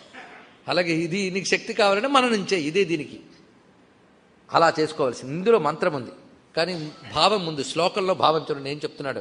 సావర్ణి సూర్యతనయ యో మను కచ్చతే అష్టమ. నేను చెప్పబోతున్నది 8వ మనువు. కచ్చతే అంటే చెప్పబడిన వాడు. యో మనుహు యహ మనుహు, ఏ మనువైతే అష్టముడు అంటే 8వ వాడని చెప్పబడుతున్నాడో వాడు సావర్ణి, వీడు సూర్యపుత్రుడు అని. ఈ సూర్యపుత్రుడైనటువంటి మనువు గురించి ఇక్కడ వివరిస్తున్నారు. అంటే సావర్ణి మనువు ఎన్నోవాడు? 8వ వాడు. అంటే 14 మనువులు రెడీగా ఉన్నారు. వాళ్ళు ప్రతి కల్పంలో వాళ్ళు ఆ కల్పకాలానికి ఆ కల్పంలో ఉన్న ఆ భాగానికి అధిపతులు. అంటే 71 మహాయుగాలు కలిపితే ఒక మన్వంతరం అన్నాం. ఆ కాలానికి అంతరికి వీళ్ళు ప్రధానంగా ఉంటారు. మనువులు వీళ్ళు ప్రధానమైన దేవతా స్వరూపాలు. బ్రహ్మదేవుడికి సృష్టి వ్యవస్థలో సహకరించే దేవతలు ప్రధానంగా మనకి ప్రజాపతులు, మనువులు, ఋషులు 3 ఉంటారు. తెలుసుకోండి. ఒక్కొక్క డిపార్ట్మెంట్లో ఒక్కొక్కరు పనిచేస్తూ ఉంటారు. సృష్టి డిపార్ట్మెంట్లో పనిచేసేవాళ్ళు 3, మనువులు, ప్రజాపతులు, ఋషులు. వాళ్ళ సహాయం లేకపోతే బ్రహ్మగారు ఏం చేయలేరు. అసలు వాళ్ళని బ్రహ్మగారు తన సంకల్పం చేతే నారాయణ అనుగ్రహం చేతి సంపాదించగలిగారు. కనుక వీళ్ళు ఎప్పుడూ పనిచేస్తారు. విశ్వకర్మ మనుస్త్వష్ట స్థవిష్ట స్థవిరో ధ్రువ. మనువులు, ప్రజాపతులు, ఋషులు వీళ్ళు సృష్టి విస్తరించడానికి సహకరించే ప్రధానమైన దేవతాశక్తులు. వాళ్ళకి ఆ శక్తి తపస్సు వల్ల, పూర్వజన్మల్లో అనేక సాధనలు చేయడం వల్ల భగవంతుడి వారికి శక్తిని ఇస్తాడు. అప్పుడు వాళ్ళు మనువులు అవుతారు. అలా ఒక్కొక్కడు ఒక్కొక్క రకమైన తపస్సుతో, ఒక్కొక్క రకమైనటువంటి నేపథ్యంతో, బ్యాక్గ్రౌండ్తో ఒక్కొక్కడు మనువయ్యాడు. ఇప్పుడు ఈయన మనువయ్యాడు, అమ్మవారి యొక్క కృప వల్ల ఆ శక్తిని పొంది మనువు అవ్వగలిగాడు. అయ్యా ఈ మహానుభావుడు. అయితే సూర్యపుత్రుడితో. అయితే ఈయన 8వ వాడన్నాం. మరి 7వ వాడు వైవస్వత. వాడు ప్రస్తుతం మనవాడు. అంటే మనం ఉన్న మన్వంతరం, మరి ఆ మన్వంతరంకు చూద్దాం. అప్పటి వరకు చూడగలమా? అసలు ఈ మన్వంతరం మొత్తం ఒక మన్వంతరాన్ని 71 మహాయుగాలు. మన గతంలో కూడా ఇక్కడ నేను చెప్పుకున్నాం. ఇతర మహానుభావులు కూడా మీకు ఈ విషయం చెప్పు ఉంటారు, స్మరించుకోండి. 4 యుగాలు కలిపితే ఒక మహాయుగం కదా. కృత, త్రేత, ద్వాపర కలి ఒక మహాయుగం. అలాంటివి 71 అయితే ఒక మన్వంతరం. ఇలాంటి మన్వంతరాలు 14 అయితే ఒక కల్పం. అప్పుడు పూర్తయిపోతే బ్రహ్మగారు ప్యాకప్ చేసి పడుకుంటారు. కొన్ని కల్పం అంటే ఆయన గారికి ఒక పగల్. అర్థమైంది కదా. ఇప్పుడు మనం 7వ మన్వంతరంలో ఉన్నాం. ఇంకా ఎన్నున్నాయి? మరో 7 ఉన్నాయి. అంతే కదా. ఈ మధ్యలో తొందరపడిపోయి ఎవడో యుగాంతం అంటాడు, 90లో అంటాడు, 100లో అంటాడు. కంగారేం పడద్దు, ఏమీలో మన వాళ్ళ లెక్కలు ఎప్పుడు తప్పుకో. అర్థమైంది కదా. ఇప్పుడు మనకి ఇంకా చాలా, అసలు ఈ మన్వంతరం పూర్తి కాలేదు. ఇంకా కల్పాంతమే పెద్ద యుగాంతం. అంతవరకు సృష్టి ఎప్పుడు నశించదు. మార్పులు జరుగుతూ ఉంటాయి, అంతే. మార్పులు అయిపోతూ ఉంటాయి. అది మాత్రం తప్పదు. ఇంకొకటి ఈ విషయంలో చెప్తున్న ఈ సృష్టి ఆరంభం గురించి ఇప్పుడు మనకు దొరుకుతున్న సైంటిఫిక్ పరిశోధనల్లో ఈ సృష్టి ఎప్పుడు ఆరంభమై ఉంటుందా అని రీసెర్చ్ చేసి చెప్తున్న లేటెస్ట్ ఇన్ఫర్మేషను ఇంతకుముందు ఎక్కడైనా చెప్పబడిందా అని ఆలోచిస్తే ఇప్పుడు దొరుకుతున్న ఈ సృష్టి ప్రారంభమైంది ఎప్పుడు అనే లెక్కలకి సరిగ్గా సరిపోతున్నది భారతీయ పురాణాలు చెప్పిన లెక్క మాత్రమే అని సగర్వంగా సంతృప్తిగా చెప్పుకుంటున్నాం. ఖచ్చితంగా సరిపోతుంది. ఆది నుంచి మనకి లెక్క సరిగ్గా. ఈ కల్పాదే సృష్టి ఆది. ఇదివరకు కల్పాల గురించి మనకు అనవసరం. అవన్నీ ఇప్పుడు పోయి మళ్ళీ తయారైంది. కల్పాది ఇప్పుడు సృష్టి ఆది గురించి మనం మాట్లాడుకోవాలి. ఈ కల్పం ప్రారంభమే అప్పుడు 7 మన్వంతరాలు అయిపోయింది. వైవస్వత మన్వంతరంలో ఉన్నాం. తర్వాత రాబోయే 8వ మన్వంతరం సావర్ణ ఆయన ఉన్నాడు. మనువులు ఎప్పుడు ఉంటారు? వాళ్ళ టైం వచ్చినప్పుడు వాళ్ళు వస్తూ ఉంటారు. ఇప్పుడు రాబోయే సావర్ణి మనువు. మొత్తం ఇక్కడ మనువులు 14 పేర్లు ఒకసారి తలంచుకుందాం. వాళ్ళ పేర్లు వింటే ధన్యలం చెప్తాం. స్వయంభువ, స్వారోచిష, ఉత్తమ, తామస, రైవత, చాక్షుష, వైవస్వత, సావర్ణి. ఇక్కడ నుంచి సావర్ణులేండి మిగిలిన వాళ్ళందరూ కంటిన్యూటీ. దక్ష సావర్ణి, బ్రహ్మ సావర్ణి, ధర్మ సావర్ణి, రుద్ర సావర్ణి, దేవ సావర్ణి, ఇంద్ర సావర్ణి. మొత్తం ఈ 14 ఇందులో సావర్ణి. 7 8వ వాడు. ఎక్కడి నుంచి అందరూ సావర్ణులే. ఏదో ఇందులో కూడా చిత్రం అన్నది. అయితే ఈ సావర్ణ అనేవాడు సూర్యతనయుడు, సూర్యపుత్రుడు. వీళ్ళందరూ కూడా ఇప్పటికే జన్మించి ఉన్నారు. వీళ్ళకి చరిత్రలన్నీ చెప్పారు ఇక్కడ. అలాంటి సావర్ణి సూర్యతనయుడు 8వ మనువు. ఆయన యొక్క ఉత్పత్తిని విస్తారముగా చెప్తాను. నిశామయ అంటే విను అని అర్థం. వినవయ్యా, విస్తారంగా చెప్తాను. నువ్వు అన్నావుగా విస్తారం. అడగడం ఆలస్యం, చెప్పాల్సిందే విస్తారంగా. అదే ఏదో క్లుప్తంగా చెప్పండి అంటే అంతే క్లుప్తం. ఈయన అడగడమే అడిగాడు అశేషేనా అని. అందుకే విస్తారంగా చెప్పమన్నాడు. విస్తారంగా చెప్తాను, విను. భాగ్యం కొద్దీ అడిగావు, నీ భాగ్యం కొద్దీ నేను చెప్తున్నాను. భాగ్యం కొద్దే వినగలమండి అమ్మ కథ. భాగ్యవంతులు మాత్రమే వినగలరు అమ్మ కథ, అంతే. అందుకు నిశామయ. ఇప్పుడు ఇందులో ఇది మంత్రం ఎలా అయిందండి? పెద్ద విశేషం ఏముంది ఇందులో? 8వ మనువు యొక్క కథ చెప్తాను వినవయ్యా విస్తారంగా అని అడిగిందేమో అమ్మవారి కథ. ఈయనేమో అసలు అమ్మ మాట ఎత్తలేదు. చూడండి, చిట్ట చివరికి అంటాడు మళ్ళీ దేవీ మహాత్మ్యం అని. ఎప్పుడో ఇప్పుడు అన్నది దేవీ మహాత్మ్యం చెప్పి మనువు గురించి చెప్పవయ్యా అని అంటే, నేను మనువు గురించి విస్తారంగా చెప్తాను వినన్నాడు. అమ్మ గురించి చెప్పలేదా? చెప్పాడు. ఇప్పుడు ఈ శ్లోకంలో ఎలా మంత్రం దాగి ఉందో వెలికి తీసి చూపిస్తాం. ఒక్కటి పట్టుకోండి. ఇలాగ అన్నింట్లోనూ ఉంటాయి. అన్నీ పట్టుకుంటే మాత్రం చెప్పే సమయము లేదు, చెప్పకూడదు కూడా. దేని పాఠం దానిది. ఎందుకంటే మెడిసిన్ కూడా మీరు ఒక డాక్టర్ని పిలిచి డయాబెటీస్ మీద ఉపన్యాసం ఇమ్మంటే ఆయన వచ్చి మంచి లెక్చర్ ఇస్తారు. మొత్తం పేషెంట్స్ అందరూ వస్తారు. ఆయన కొన్ని ప్రధానమైన ఉపన్యాసం ఇస్తారు. కానీ అందరికీ మందులు ఒకటే రాసిస్తాడా? ఇచ్చాడంటే డాక్టర్ అవుతాడా? తెలిస్తే ఆయన లైసెన్స్ అయినా క్యాన్సిల్ చేయాలి, లేదా ఆయన హాస్పిటల్లో పెట్టాలి. అందరికీ ఒకే ముందు చెప్పినందుకు. అలాగని చెప్పకుండా ఉన్నాడు. ఇన్ఫర్మేషన్ ఇస్తాడు, జాగ్రత్తలు తీసుకొస్తాడు. అలాగే పురాణాలు ఇవన్నీ కూడా ఒక మెడిసిన్ లెక్చర్ లాగా పనికొచ్చేవి చెప్తూ, జాగ్రత్తలు చెప్తూ బాగుండేటట్టు చెప్తుంది. కానీ మంత్రం అంటే మాత్రం డాక్టరు పేషెంటు ప్రైవేట్ ఇంటర్వ్యూలో ద్వారా తెలుసుకోవాల్సిందే, అంతే. అయితే ఇక్కడ ఏంటంటే ఈ శ్లోకాల్లో మంత్రాలున్నాయి. ఈ శ్రద్ధ మీకు కలిగిస్తే చాలు. ఆ కలిగితే ఏ శ్లోకం చూపించినా అందులో ఏదో బీజాక్షరం ఉంది అని ఒక నమస్కారం చేసుకోండి. ఇందులో ఒక పెద్ద బీజాక్షరం చెప్పారట. ఈ బీజాక్షరం సామాన్యమైన బీజాక్షరం కాదు. అమ్మవారికి ఎన్నో బీజాక్షరాలు ఉన్నాయి. ప్రధానమైన బీజాక్షరం మాత్రం భువనేశ్వరి బీజం. ఈ దశమహావిద్యల్లోని అమ్మవారికి ఒక ప్రత్యేకమైన విద్య కదా. దశమహావిద్యలో ఒకటి భువనేశ్వరి, ఒకటి శ్రీ విద్య, ఇంకొకటి కాళీ విద్య, ఇంకోటి కమలాత్మిక. ఇలా దశమహావిద్యలు. ఇవి సిద్ధ విద్యలు, మహావిద్యలు అని పేరు. అంటే ఇవి ఐహికమైన ఫలాలకే కాదు, మోక్షానికి కూడా పనికొస్తాయి గనక వీటిని సిద్ధ విద్యలు, మహావిద్యలు అన్నారు. ఇందులో శ్రీ విద్యను గురువుగారు తీసుకుని మనకు అందించారు శంకర భగవత్పాదుల వారు. 10 అదొకటి. అయితే అందులో కూడా ప్రధానంగా రాజరాజేశ్వరి, త్రిపుర అని అంటున్నాం కానీ ఇందులో ప్రధానంగా భువనేశ్వరి బీజములు 3 ఉన్నాయి. అందుకే భువనేశ్వరి విద్య శ్రీ విద్యలు. మిగిలిన 9 విద్యలు శ్రీ విద్యలో ఉన్నాయి గనకనే శంకర భగవత్పాదుల వారు తీసుకున్నారు. అది గొప్ప విషయం. అది దాన్ని పక్కన పెడదాం. ఇది ఇందులో ఏంటంటే ఆ లలితా విద్యకి ఏది ప్రధానమైన బీజాక్షరమో, ఏది భువనేశ్వరి బీజాక్షరమో అది ఇందులో ఉన్నదండి. అసలు అమ్మవారికి సంబంధించిన బీజాక్షరం అదే ప్రధాన బీజాక్షరం. తర్వాత మిగిలినవన్నీ చెప్పుకుంటూ ఉంటాం. అలాంటిది ఆ బీజాక్షరం ఇందులో ఉందిట. ఎలా ఉన్నదో చూస్తాం.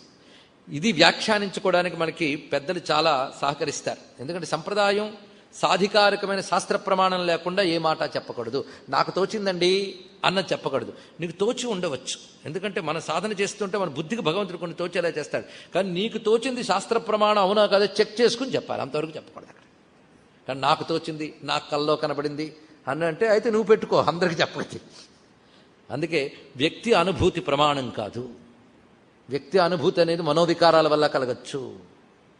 నాకు సాక్షాత్కారం, నీ సాక్షాత్కారమో అది స్వప్నమో మనకేం తెలుసు? కనుక మన స్వప్నాలన్నీ సాక్షాత్కారాలు కాదు, సాక్షాత్కారాలన్నీ స్వప్నాలు కాదు. కానీ వ్యక్తి అనుభూతులు ప్రమాణం కాదు. దాని ఋషి ప్రమాణం, శాస్త్ర ప్రమాణం అవసరమే. అంతే. ఇది ఒకటి స్టాండర్డ్ వాక్యం గుర్తుపెట్టుకోండి. మరి ఇక్కడ ఉన్నది వ్యాఖ్యానం ఎక్కడ దొరికిందంటే చిత్రం ఏంటంటే పురాణాల్లో ఒకటిది. కానీ వేదాల్లో ఒకటైన రుద్రానికి, రుద్ర నమకం చమకం, ఆ ఒక్క సబ్జెక్టుకి వేదంలో ఒక భాగమైనప్పటికి కూడా దానికి ఆగమశాస్త్రంలో బోల్డంత స్థానం ఇచ్చారు. దేనికి అంత ఉండదు, అంత స్థానం ఇచ్చారు దానికి. ఉపనిషత్తుల్లో కూడా దానికి స్థానం ఇచ్చారు, అంత స్థానం ఇచ్చారు. వేదంలో రుద్రానికి ఎంత స్థానం ఉందో పురాణాల్లో దేవీ మహాత్మ్యానికి అంత స్థానం ఉన్నది, అంత గొప్ప స్థానం ఉన్నది. దాన్ని అటు ఇటు కూడా పెట్టారన్నమాట. అంత ప్రత్యేకత ఉన్నది దీంట్లో.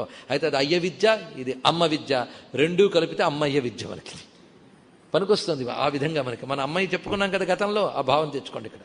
కానీ అమ్మ విద్యలో దీనికి ఇంత ప్రాధాన్యం ఇచ్చానంటే ఏదో ఉంది ఇందులో, దీన్ని గ్రహించబోతున్నాం. ఇప్పుడు ఈయన చెప్తున్నది మనువు కథ చెప్తున్నాను వినన్నాడు కాదు, ఇందులోనే అమ్మ కథ చెప్తున్నాను వినుందిట. ఎలాగో చూడండి. ముఖ్యంగా దేవి మహాత్మ్యానికి మనకు వ్యాఖ్యానాలు సంస్కృతంలో 12 ప్రధాన వ్యాఖ్యానాలు దొరుకుతున్నాయి. 12 ప్రామాణిక వ్యాఖ్యానాలు. ఆశ్చర్యం. ఇందులో భాస్కర్ రాయల వారిది ఒక భాష్యం కూడా ఉన్నది. ఇది కాకుండా శంతన టీకా అని ఒకటి ఉందిట. చారిత్రకులు ఒప్పుకుంటారో లేదో తెలియదు కానీ సంప్రదాయజ్ఞులు మాత్రం శంతన చక్రవర్తి రచించాడని చెప్పారు ఇక్కడ. ఆశ్చర్యపోతుంది. శాంతనవ టీకా దాని పేరు. ఇంకా చాలా చాలా టీకలు ఉన్నాయి. వేదాంతపరంగా అర్థాలు చెప్తూ ఒక్కొక్క దానికి వ్యాఖ్యానించారండి. ఒక ఆయన పెద్ద అద్వైత పండితుడు, ఆయన దగ్గరికి వెళ్ళి ఎవరో అడిగట, దేవి మహత్యం చెప్తారా చండీ సప్తశతి అంటే, ఎప్పుడు ఈ పురాణాలు పట్టుకుని వేలాడుతూ ఉంటారేంటి, ఈ రాక్షసుల సంహారాలు ఇవన్నీ లాభం లేదు, తీసేయండి ఉపనిషత్తులకు రండి అన్నాడు. భయం వేసింది ఆ మాట విని. ఎందుకంటే అసలు ఒక్క మాట చెప్పాలంటే దేవి మహాత్మ్యం అంతా ఉపనిషత్తు, పూర్తి ఉపనిషత్తు. ఇంకా చెప్పాలంటే సప్తశతి. మనకు ఉపనిషత్ తత్వాన్ని అందిస్తూ ఇతిహాసంలో ఒక పుస్తకం ఉంది, అది 700 సంఖ్య. ఏమిటది? భగవద్గీత. మహాభారతంలో భగవద్గీత 700 శ్లోకాలు. దీన్ని ఎవడు మంత్రం చేశాడు 700 కానీ అక్కడ భగవద్గీత ఏం చెప్తుందో ఇక్కడ దేవి మహాత్మ్యం అదే చెప్తుంది. అది అందుకే దాన్నే మనం ఇక్కడ చెప్పుకోబోతున్నాం. అందులో సందేహం. భగవద్గీత సారమే ఇందులో ఉంది కనుక భగవద్గీత విన్నట్టే మీరు. ఇది పురాణ కథ అనుకోవద్దు. ఇది అంటే మనం ఎటువంటిది ఎంచుకున్నామంటే తీసుకెళ్తే ఉపనిషత్తుల్లో కూర్చోబెట్టవచ్చు, మంత్రశాస్త్రాల్లో కూర్చోబెట్టవచ్చు, వేద రహస్యాలు చెప్పుకోవచ్చు. అన్నీ కలిపి చెప్పుకోవడానికి పనికొచ్చే ఒక అద్భుతమైన రసఫలాన్ని మన చేతికి అమ్మవారిచ్చి ఆస్వాదించండి అని అనుగ్రహించింది. మన అనుగ్రహం పండి 9 రోజులు కొత్త నవరాత్రులు మనం ప్రారంభించుకుంటున్నాం. దీక్ష. ఇందులో అమ్మవారి యొక్క బీజాక్షాన్ని నిక్షిప్తం చేశారు. ఎలా చేశారు? అనేక టీకాకారులు చెప్పారు. కానీ అప్పయ్య దీక్షితులు అనే మహానుభావుడు ఉన్నాడు, శంకరుల తర్వాత శంకరులు అంతటి వారు. ఆ మహాత్ముడు ఇందులో ఉన్న ఒక బీజాక్షాన్ని బలి తీసి చూపించాడు. ఆయన ఎలా చూపించారు చూడండి. సావర్ణి సూర్యతనయ. ఇది ప్రారంభం దేంతో ప్రారంభమవుతుంది? సా అనే వర్ణంతో ప్రారంభమవుతుంది. సా సా అంటే సంస్కృతంలో ఆమె, ఇది అర్థం. అద్భుతమైన మాట. అమ్మ గురించి ఒక ఉపనిషత్తు ఉంది, దేవి ఉపనిషత్తు అని వేదంలో ఉన్నది. వైదిక ఉపనిషత్తు ఇది. ఉపనిషత్తు అంటేనే వైదికం, మళ్ళీ వైదిక ఉపనిషత్తు అగ్గినిప్పులాగా. ఉపనిషత్తు వేదంలోదే దానికి ఉపనిషత్తు అని పేరు. అలా అమ్మ ఉపనిషత్తు ఒకటి ఉంది. సైషా జగదండమసృజత సైషా దేవి ఇదమగ్ర ఆసీత్, ఇలా ప్రారంభం. సైషా దేవి ఇదమగ్ర ఆసీత్ అలా ప్రారంభమవుతుంది. సా ఏషా దేవి ఇదమగ్ర ఆసీత్ ఇలా ప్రారంభమవుతుందండి. సా అంటే ఆమె. ఆమె ఎవరు? ఆమె అనగానే దూరంగా ఉన్న వాళ్ళని ఆమె అంటాం, దగ్గర ఉన్న వాళ్ళని ఈమె అంటాం. ఆమె దూరంగా ఉంటే ఆమె, దగ్గరుంటే ఈమె, కానీ ఆవిడ ఒకరే. సా ఏషా ఆమె ఈమె అన్నాడు. ఆమె ఈమె అంటే మనం ఎవరి గురించి చెప్పుకుంటున్నామో ఆవిడ. ఆవిడ సా, ఆవిడ ఎవరు అంటే అగ్ర ఆసీత్, ఆవిడ ఈ సృష్టి అంతటికి ముందున్నది అన్నారు. ఆవిడ ఈ సృష్టి అంతటికి మునుపుందిట. సా ఏషా జగదండ మసృజత తర్వాత మంత్రం. సా ఏషా మనం ఎవరి గురించి చెప్పుకుంటున్నామో ఆమె ఈ జగదండం, ఈ బ్రహ్మాండములన్నీ సృజించింది. సైషా అష్టావసవ, దేవి ఉపనిషత్తులు వచ్చిన ఇతర మంత్రములు. అదే అష్టవసువులు, అదే ద్వాదశాదిత్యులు, అదే ఏకాదశిద్రులు. ఆవిడే బ్రహ్మస్వరూపిణి, ఆవిడే విష్ణుస్వరూపిణి, ఆవిడే శివస్వరూపిణి, సర్వదేవతలు ఆవిడే, ఇంద్రాద్య అష్టదిక్పాలకులు ఆవిడే అంటూ అమ్మమయంగా మొత్తం చూపిస్తున్నాడు ఇక్కడ. కనుకనే ఇక్కడ సా ఏషా అని ఉపనిషత్తులో సా అనే అక్షరం ఎలా ప్రారంభమైందో సావర్ణి సూర్యతనయ అని ప్రారంభించాడు. సా అనడంతో ఆమె అంటే ఇందులో సబ్జెక్ట్ ఆమె. ఆమెను ఎందుకన్నారండి? ఇంక పేరు లేదు ఆవిడికి అంటే ఏ పేరు చెప్తామో తెలియకపోతే ఆమె అని ఊరుకుంటే బెటర్. ఏ పేరు తెలియకపోతే మనం ఏం వాడతామండి? ఎవరినైనా ఆమె అంటాం. ఏ పేరు తెలియకపోతే కాదు, ఎక్కువ తెలిసిపోయినా అన్నీ అనలేక మాట్లాడాలంటే ఆమె అంటే చాలు. ఇదొకటి ఉన్నది. బాగా తెలిసినా ఏమీ చెప్పలేం, ఏం తెలియకపోయినా ఏమీ చెప్పలేం. అసలు ఏమీ చెప్పలేని వస్తువు ఒకటి ఉన్నది. ఆ వస్తువు గురించి మాట్లాడు అంటే వేదం ఒకటే మాట చెప్పింది, తత్ అని ఊరుకుంది. తెలివైనది వేదం. మనం కూడా అంతే. ఏదైనా మనకు విషయం చెప్పమంటే ఒక్కసారి చెప్పలేకపోతే గుర్తురాకపోతే అదండి అదండి బుర్రగోక్కుంటాం. మనం ఎలాగైతే బుర్రగోక్కుంటామో వేదము అన్ని విషయాలు చెప్పగలుగుతుట. భగవతత్వం వచ్చేయడం మాత్రం అది అంటుందిట. అంటే వేదం కూడా వర్ణించలేదండి. కానీ వర్ణించలేదు, కానీ అది చెప్పడం కోసమే వేదం వచ్చింది. అందుకే ఎలా చెప్పిందంటే నువ్వేది చెప్పిన ఇది కాదు ఇది కాదు అని తీసేసి ఏది మిగిలిందో అదే పరమాత్మ అని పరమాత్మ గురించి చెప్తూ వేదం అన్న మాట తత్ చితి తత్పద లక్ష్యార్థ చిదేక రసరూపిణి. చదువుతున్నాం కదా, చితి తత్పద లక్ష్యార్థ. చితి, చితి అంటే చైతన్యం. ఆవిడ తత్ పదానికి లక్ష్యము అర్థం. తత్పదార్థము దేనిని లక్ష్యంగా ఉన్నదో అది ఆవిడ, దానికి అర్థం ఆవిడ తత్ అనే పదానికి. కనుక తత్ అనేది అది. అది అంటే పరబ్రహ్మ వస్తువు. ఇది ఈ పరబ్రహ్మ వస్తువును నువ్వు పుంలింగంలో చెప్తే సహ అంటావు, స్త్రీలింగంలో చెప్తే స అంటావు. నువ్వు ఉపాసనానుకూలత కోసం పుంలింగంలోను స్త్రీలింగంలోను రెండు చెప్పచ్చు. ఎందుకంటే రెండు రూపములతోనూ పరమాత్మ వచ్చాడు. పుంలింగంలో వచ్చినప్పుడు బ్రహ్మ విష్ణు శివ రామకృష్ణాది రూపములతో చెప్తున్నావు. స్త్రీలింగంలో చెప్పినప్పుడు దుర్గా లక్ష్మీ కాళీ సరస్వతి ఇత్యాది రూపంలో చెప్తున్నావు. కానీ సహా అన్న సా అన్నది తత్. అది తత్ అన్నప్పుడు నిర్గుణ నిరాకార తత్వము, సా సహ అన్నప్పుడు సగుణంగా సాకారంగా దాన్ని చెప్తున్నావు నువ్వు. కనుక తత్ అనే శబ్దమే స్త్రీలింగంలో సా అన్నారు. కనుక సా అంటే తత్పద లక్ష్యార్థ. గాయత్రి మంత్ర స్వరూపమైన ఏ జగదంబ ఉన్నదో ఆవిడ. ఆవిడ వర్ణం ఒకటి ఉందిట, సావర్ణి. ఆ వర్ణం ఇందులో నేను చెప్తున్నాను అన్నాడు ఇక్కడ. సావర్ణి ఆవిడకి సంబంధించిన వర్ణం నేను ఇక్కడ చెప్పాను. ఒక దగ్గర రాసుకొని తర్వాత కలుపుకోవచ్చు ఎవరైనా ఇంట్రెస్ట్ ఉన్నవాళ్ళు. సావర్ణి, సా ఆమెకు సంబంధించిన వర్ణము. ఇక్కడ వర్ణము అంటే వేద ప్రకారంగా మంత్రం అని అర్థం. ఆమెకు సంబంధించిన మంత్రము. సా గురించి వేదంలో ఏం మంత్రం ఉంది? ఉందండి. అమ్మ గురించి వేదంలో ఒకే ఒక్క బీజాక్షరం ఉంది. దాని శక్తి బీజం అని అంటారు. పరబ్రహ్మ బీజం ఓంకారం, ఆయన శక్తికి ఓ బీజం ఉంది. రెండిటికి భేదం లేదు, కానీ వ్యవహారంలో ఆయన శక్తి అని అంటాం గనక శక్తి బీజం ఒకటి ఉంది. పరబ్రహ్మ బీజం ఓమిత్యేక అక్షరం బ్రహ్మ.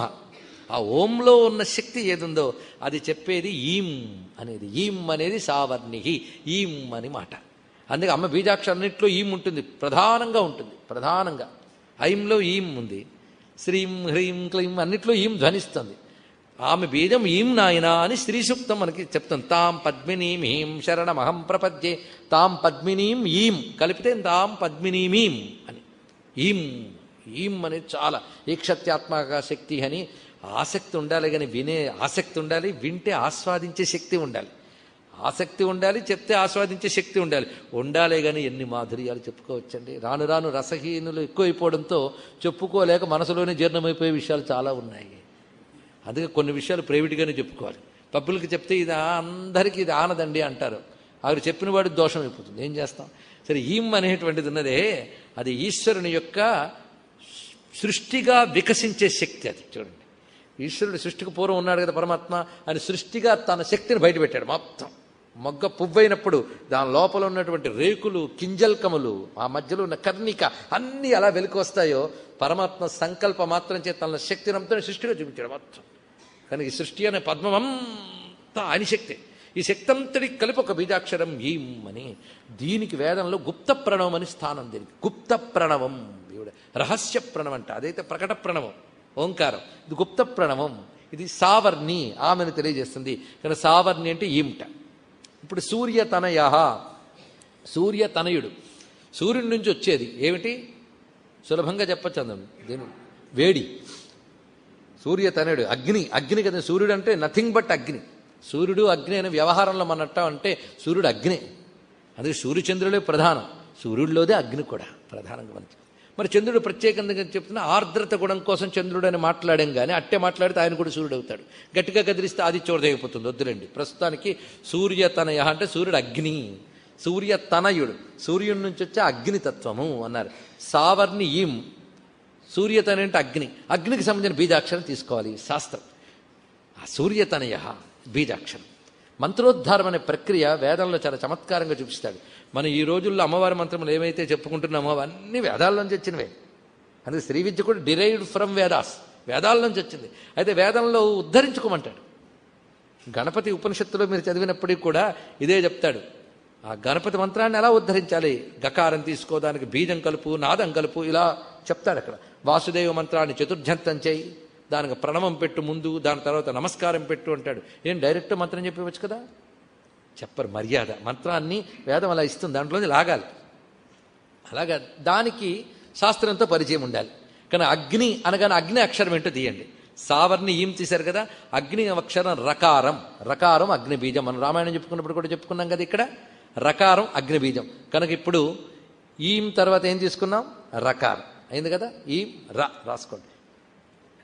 మళ్ళీ తిరిగి వచ్చినప్పుడు వెనక నుంచి రావాలి మనం. ఋషి స్టైల్ అది, శాస్త్రం స్టైల్ అలా చెప్తుందనమాట. ఆ శాస్త్రం ఎలా చెప్తుందో స్టైల్ అది. కనుక ఈం రెండు రాసుకున్నాం.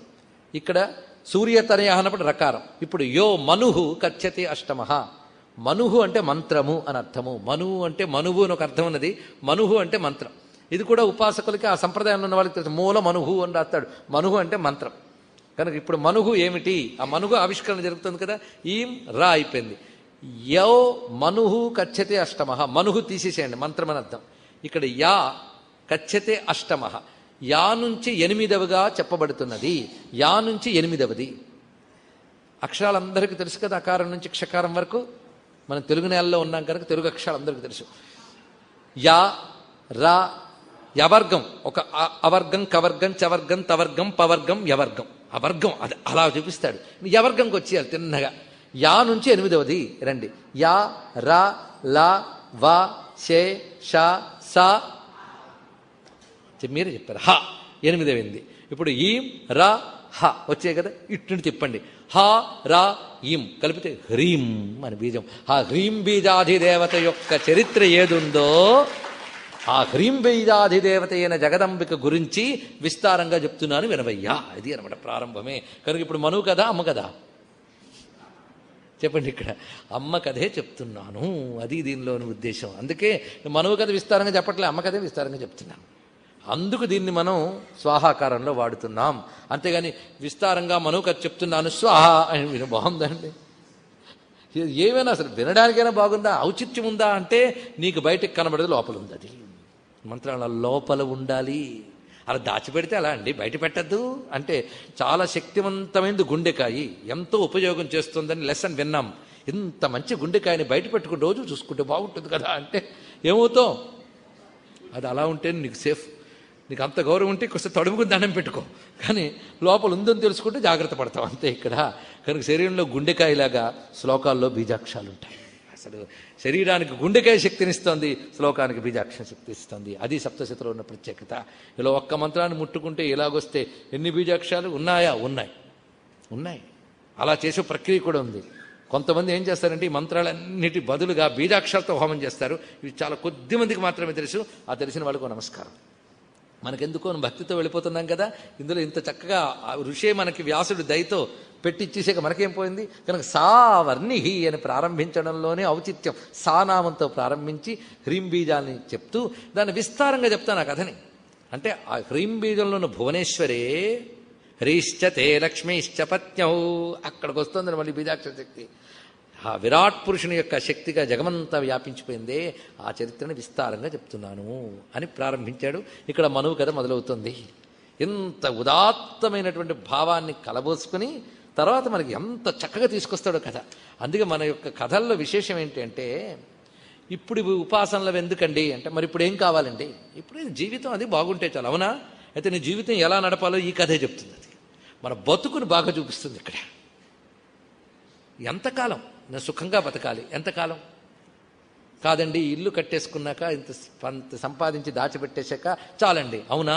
చాలా ఇప్పటికి అది అనిపిస్తుంది. అది అయ్యాక అప్పుడు మరుగుడు పుడుతుంది.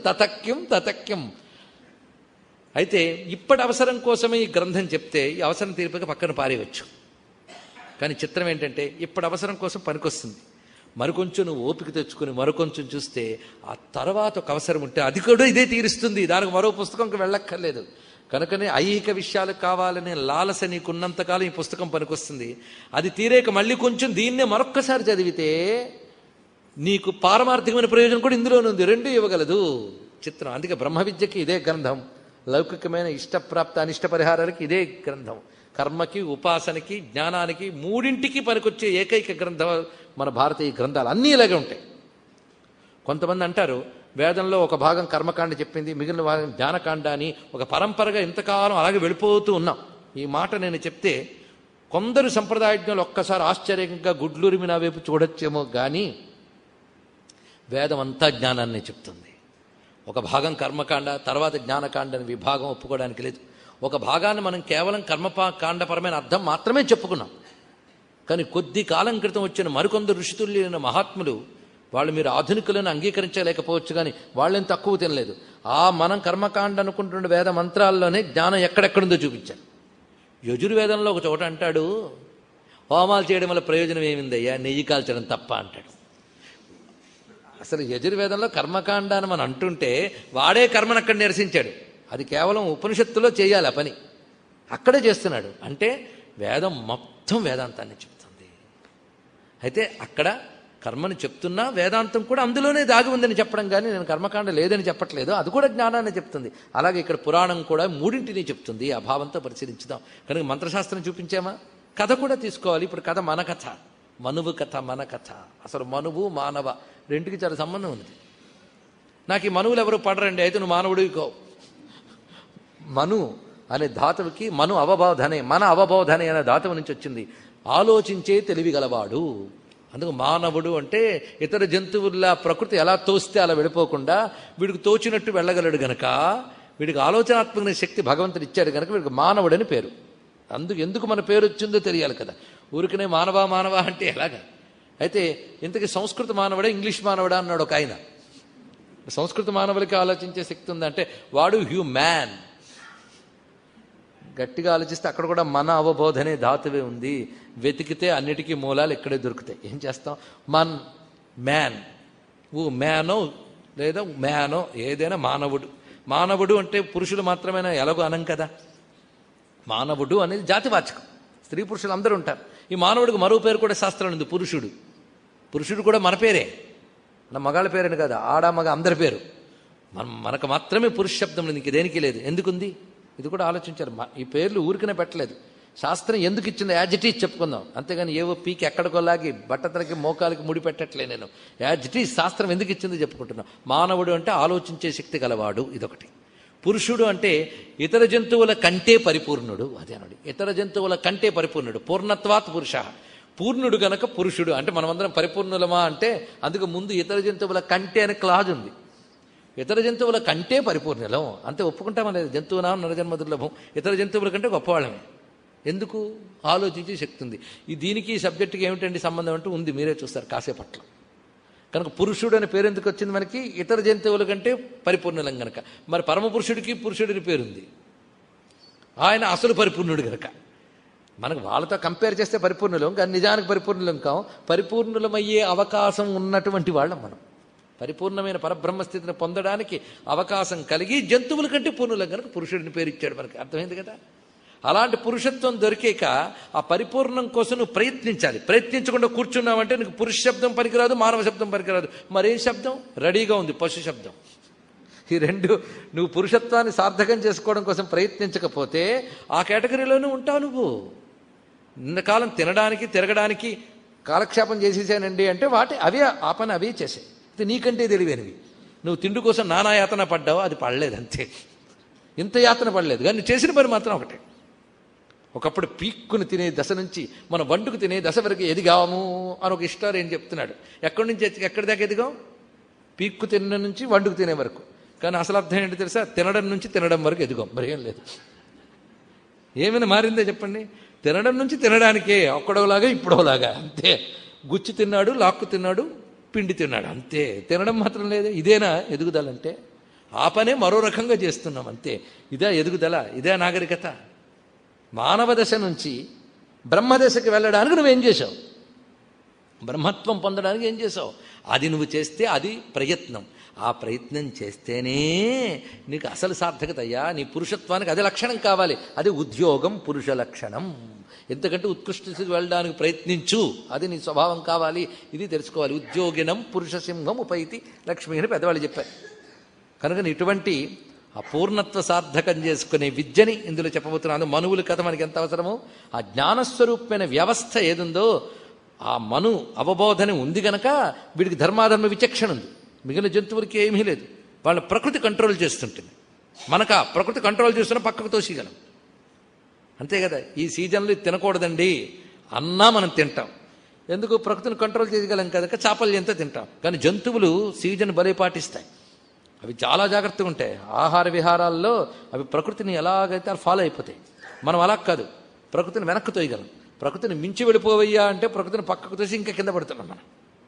అందుకు ఇక్కడ ఏంటంటే అలా కాకుండా ధర్మాధర్మ విచక్షణ ఉన్నప్పుడే నీ మన అవబోధనే భగవంతుడు ఇచ్చినటువంటి లాజికల్ పవర్, ఆలోచన శక్తి సార్థకత ఎప్పుడు ధర్మాధర్మ విచక్షణ ఉపయోగించినప్పుడు. ఆ విచక్షణ చెప్పాలి కదా, చెప్పేవాడు మనువు అనమాట. తెలిసింది కదా, ధర్మాధర్మ విచక్షణ చెప్పేవాడు మనువు. అందుకే మన ధర్మశాస్త్రాలకి మనుస్మృతి అని పేరు పెట్టుకోవడంలో ప్రధానమైన విషయం వచ్చింది. అలాంటి మనువులు మహానుభావుడు. ఆ మనువు గత జన్మలో ఎవడు, ఇప్పుడైతే మనువైపోయాడు. ఇంత గొప్పవాడు అవడానికి అతను ముందు ఎవడయ్యా అంటే, వీడి కథ ఎప్పుడు మొదలైందో తెలుసా? 2వ మన్వంతరంలో వీడున్నట్ట. ఫస్ట్ జరిగినటువంటి కల్పంలో 2వ మన్వంతరంలో వాడు, తర్వాత మనువైపోయాడు. 2వ మన్వంతరం ఏంటి? స్వారోచిష. అందుకే స్వారోచిషంతరే పూర్వం చైత్రవంశ సముద్భవ సురథో నామ రాజాభూత్ సమస్తే క్షితి మండలే. ఈ సావర్ణి మనువు గత జన్మలో సురథుడు అనేటువంటి రాజు. అప్పుడు వాడు ఆ స్వారోచిష మన్వంతరంలో చైత్రవంశం అని ఒక వంశం ఉన్నది రాజవంశాల్లో. ఆ చైత్రవంశానికి చెందినవాడు. చైత్రుడు ఎవరు? ఇది కూడా తెలియాలి కదా. చైత్రుడు తెలియాలంటే మార్కండేయ పురాణంలోనే మరొక చోట ఈ వాక్యం వస్తుంది. అందుకే ఇక్కడ చైత్రవంశం అని చెప్పున్నాడు. తెలుసుకోని కుతూహలం కలిగితే ఇంకా పూర్వ అధ్యాయాల్లో చెప్తాడు. చైత్ర కింపురుషాద్యాస్త సుతాస్తస్య మహాత్మన అంటే స్వారోచిష మనువు యొక్క కుమారుల్లో చైత్రుడు ఒకడు అని. అక్కడి నుంచి చైత్రవంశం వచ్చింది. అదేనాడు వయస్సు మనువు కొడుకు ఇక్ష్వాకుడు, ఆ తర్వాత ఇక్ష్వాకు వంశం వచ్చినట్లుగా ఈ చైత్రుడు అనేవాడు స్వారోచిషుని యొక్క పుత్రుల్లో ఒకడు. వాడి నుంచి చైత్రవంశం అని వచ్చినది. అంటే స్వారోచిష మన్వంతరానికి చెందినటువంటి వంశాల్లో ఇతనొకడు. ఎవరు? సురథుడు. ఈ సురథుడు చక్కగా ఈ సమస్త భూమండలానికి పాలకుడయ్యాడు. కానీ చిత్రం ఏంటంటే ఆ పాలన చక్కగానే చేస్తూ ఉన్నాడు. దౌర్భాగ్యవశాత్తు శత్రువుల చేత ఆక్రమించబడ్డాడు ఇతడు. తస్య పాలయిత సమ్యక్ ప్రజాపుత్ర నివౌరసాన్ బభూవు శత్రవో భూపా కోలా విధ్వంసనస్తదా. అక్కడ శత్రువులు కోలా విధ్వంసులు అనబడేటువంటి పరాయి రాజులు ఈయన మీద దాడి చేసి మొత్తం రాజ్యాన్ని ఆక్రమించుకున్నారు. అంటే ఈ కోలా విధ్వంసులు అనే జాతి ఏమిటి? పెద్ద చరిత్ర వెతకద్దు. శత్రువులు వీళ్ళు. వీళ్ళకు ఉంది చరిత్ర లేక కాదు. ఆ శత్రువులు ఎన్ని ఓడించారు. ఇంతవరకు ఆయన యొక్క పరంపరలో పరంపరాగతమైన రాజ్యాన్ని పోగొట్టుకునే వాళ్ళు ఎవరూ లేరు. ఈయనకొచ్చింది ఇది. దురదృష్టం అంటే ఇలా ఉంటూ ఉంటాయండి. ఇప్పుడు మనకు కలుగుతున్న దుఃఖాలన్నీ మన అసమర్థతల వల్ల వచ్చాయి అనుకోవద్దు. ఒకప్పుడు బాగా వెలిగిపోతూ ఉన్నప్పుడు మరొకసారి పడిపోతాం. ఆ వెలిగిపోవడము మన సమర్థత కాదు, ఈ పడిపోవడము మన అసమర్థత కాదు. ఇదింటి వెనకాల మరొకటి ఉంది. అది ఒకప్పుడు మనం చేసింది, మళ్ళీ అది ఎవరో తెచ్చివ్వలేదు. కర్మానుగుణంగా ప్రారంధ రూపంలో వస్తూ ఉంటాయి. అయితే తెలివైన వాడు ఏం చేస్తాడంటే, నా సమర్థతాన్ని విర్రవీగడు, ప్రారంధం ఏం చేస్తామని దిగాలు పడ్డు. ఒకప్పుడు తను చేసుకున్నదే ప్రారంధంగా వచ్చింది గనక ప్రతిక్రియగా సాధన చేసుకుంటాడు. ఆ సాధన భౌతికంగా చేసుకోవచ్చు, ధార్మికంగా చేసుకోవచ్చు, యాజ్ఞికంగా చేసుకోవచ్చు, ఏదైనా సాధన చేసుకోవచ్చు. కానీ దుఃఖం అనేటువంటిది మాత్రము అసమర్థత వల్ల మాత్రమే కాకుండా ఇదివరకు ప్రారంధ ఫలంగా కూడా వస్తూ ఉంటుంది. ఆ వచ్చినప్పుడు ఎలా జాగ్రత్త పడాలనేది పురాణ కథల్లో చాలా చూపించాలి. ఒకడు కష్టకాలాన్ని వర్ణిస్తారు. ఆ కష్టకాలంలో అతను ఎలా ప్రవర్తించాడు, ఎలా దాని నుంచి బయటపడేది మనం అబ్జర్వ్ చేస్తే అది మనకు పనికి వస్తుంది. ఎందుకంటే మనకు కష్టకాలం లేదని లేదు, రాదని లేదు. జీవితం అన్నది రెండూ కలిసి వస్తుంటాయి.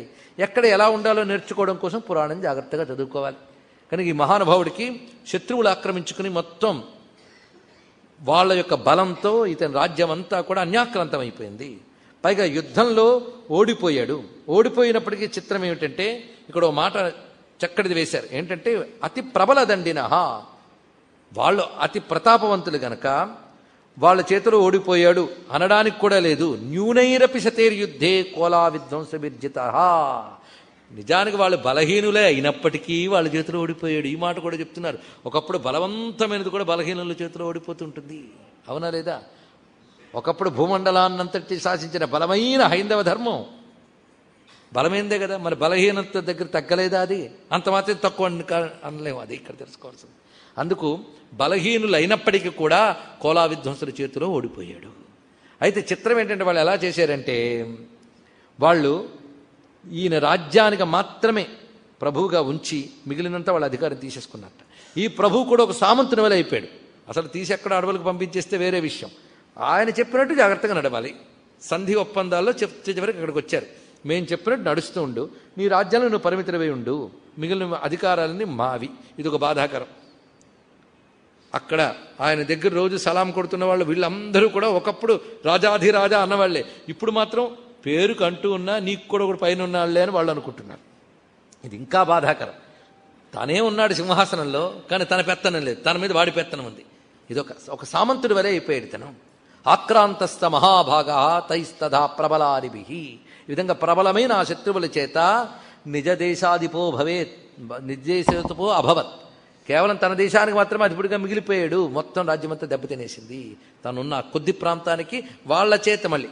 పైగా చిత్రం ఏంటంటే, ఆశ్చర్యకరంగా క్రమక్రమంగా ఇతను జరిగింది ఏమిటి అంటే, ఇతనికి అధికారం పట్టులేదు. దానితో వీని యొక్క రాజాధికారం, దానితో పాటు కోశాగారం, చతురంగ బలములు అన్నీ కూడా అన్యాక్రాంతాలు అయిపోయాయి. ఇంతవరకు వాటికి అధికారులుగా తన దగ్గర ఉంటూ తన చేత నియమింపబడిన వారందరూ కూడా వారి వైపే పనిచేస్తూ శత్రువుల హస్తంగతమైపోయింది.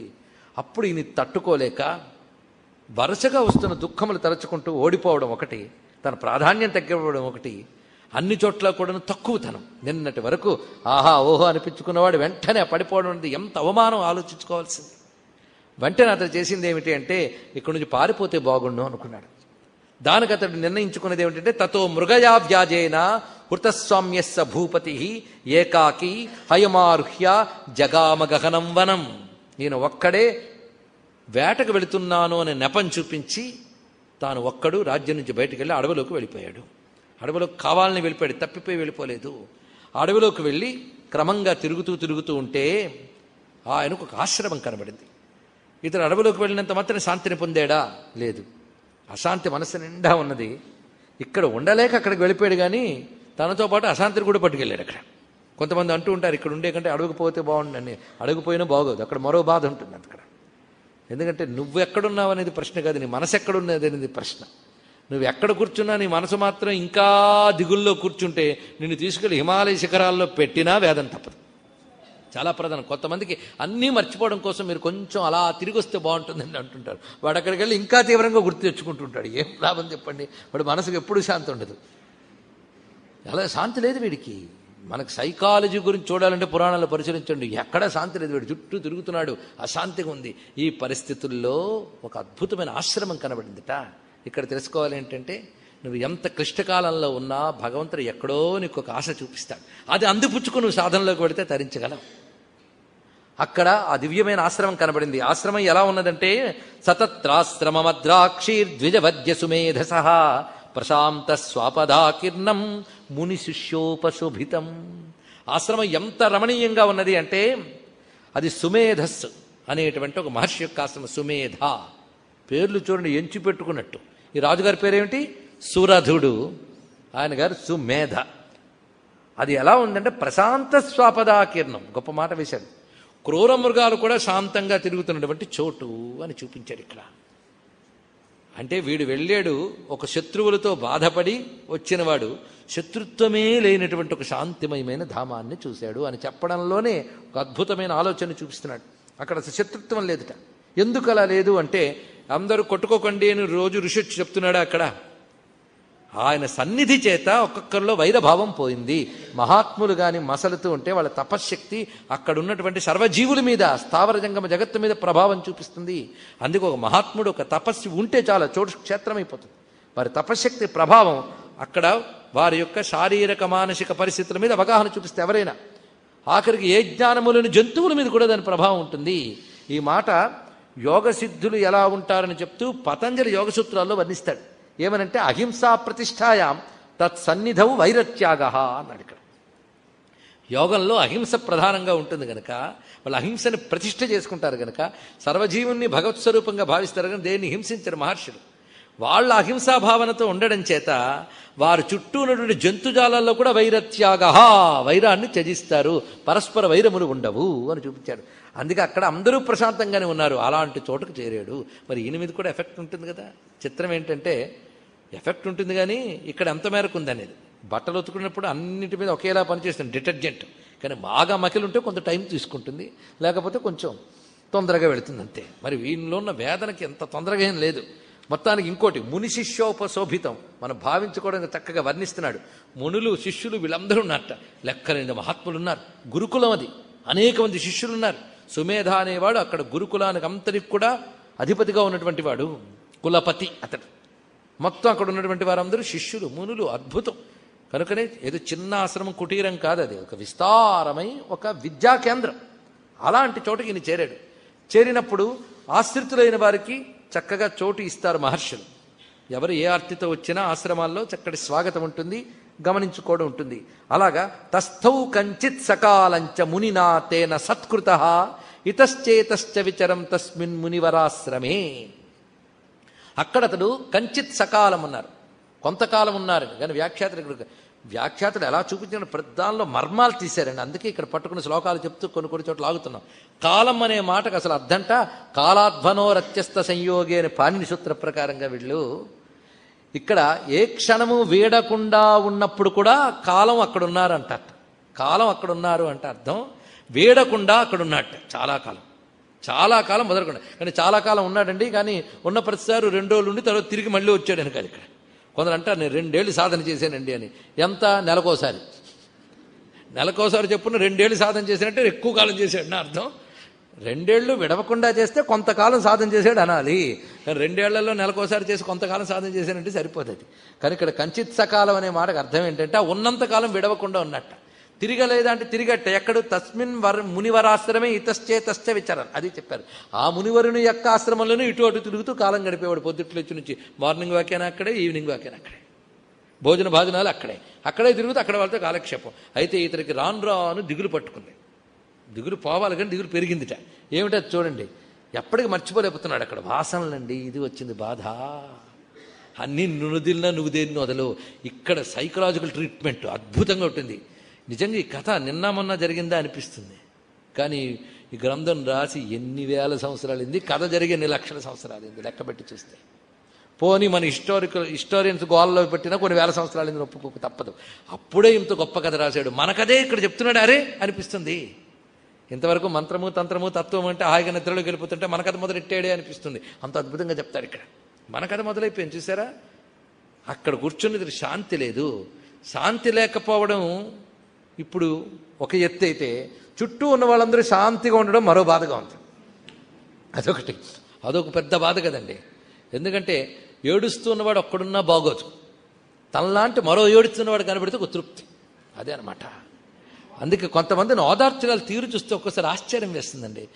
నాకు ఫలానా జబ్బు వచ్చిందని బాధపడుతుంటే ఫలానా వాడికి కూడా అది వచ్చింది తెలుసా అంటే వీడు కొంత రిలీఫ్. తగ్గలేదేమీ, తగ్గిందే ఏం పాడు, ఏం తగ్గలేదు. ఓ నాలుగు వాడు కూడా ఉన్నాడు అనమాట, అంతే. అది ఏదో ఉంది ఇందులో, అదే తోడుకున్న శక్తి ఏమో మనకు తెలియదు. కానీ చిత్రం ఏంటంటే వీళ్ళంటి వాడు ఒక్కడు లేడు.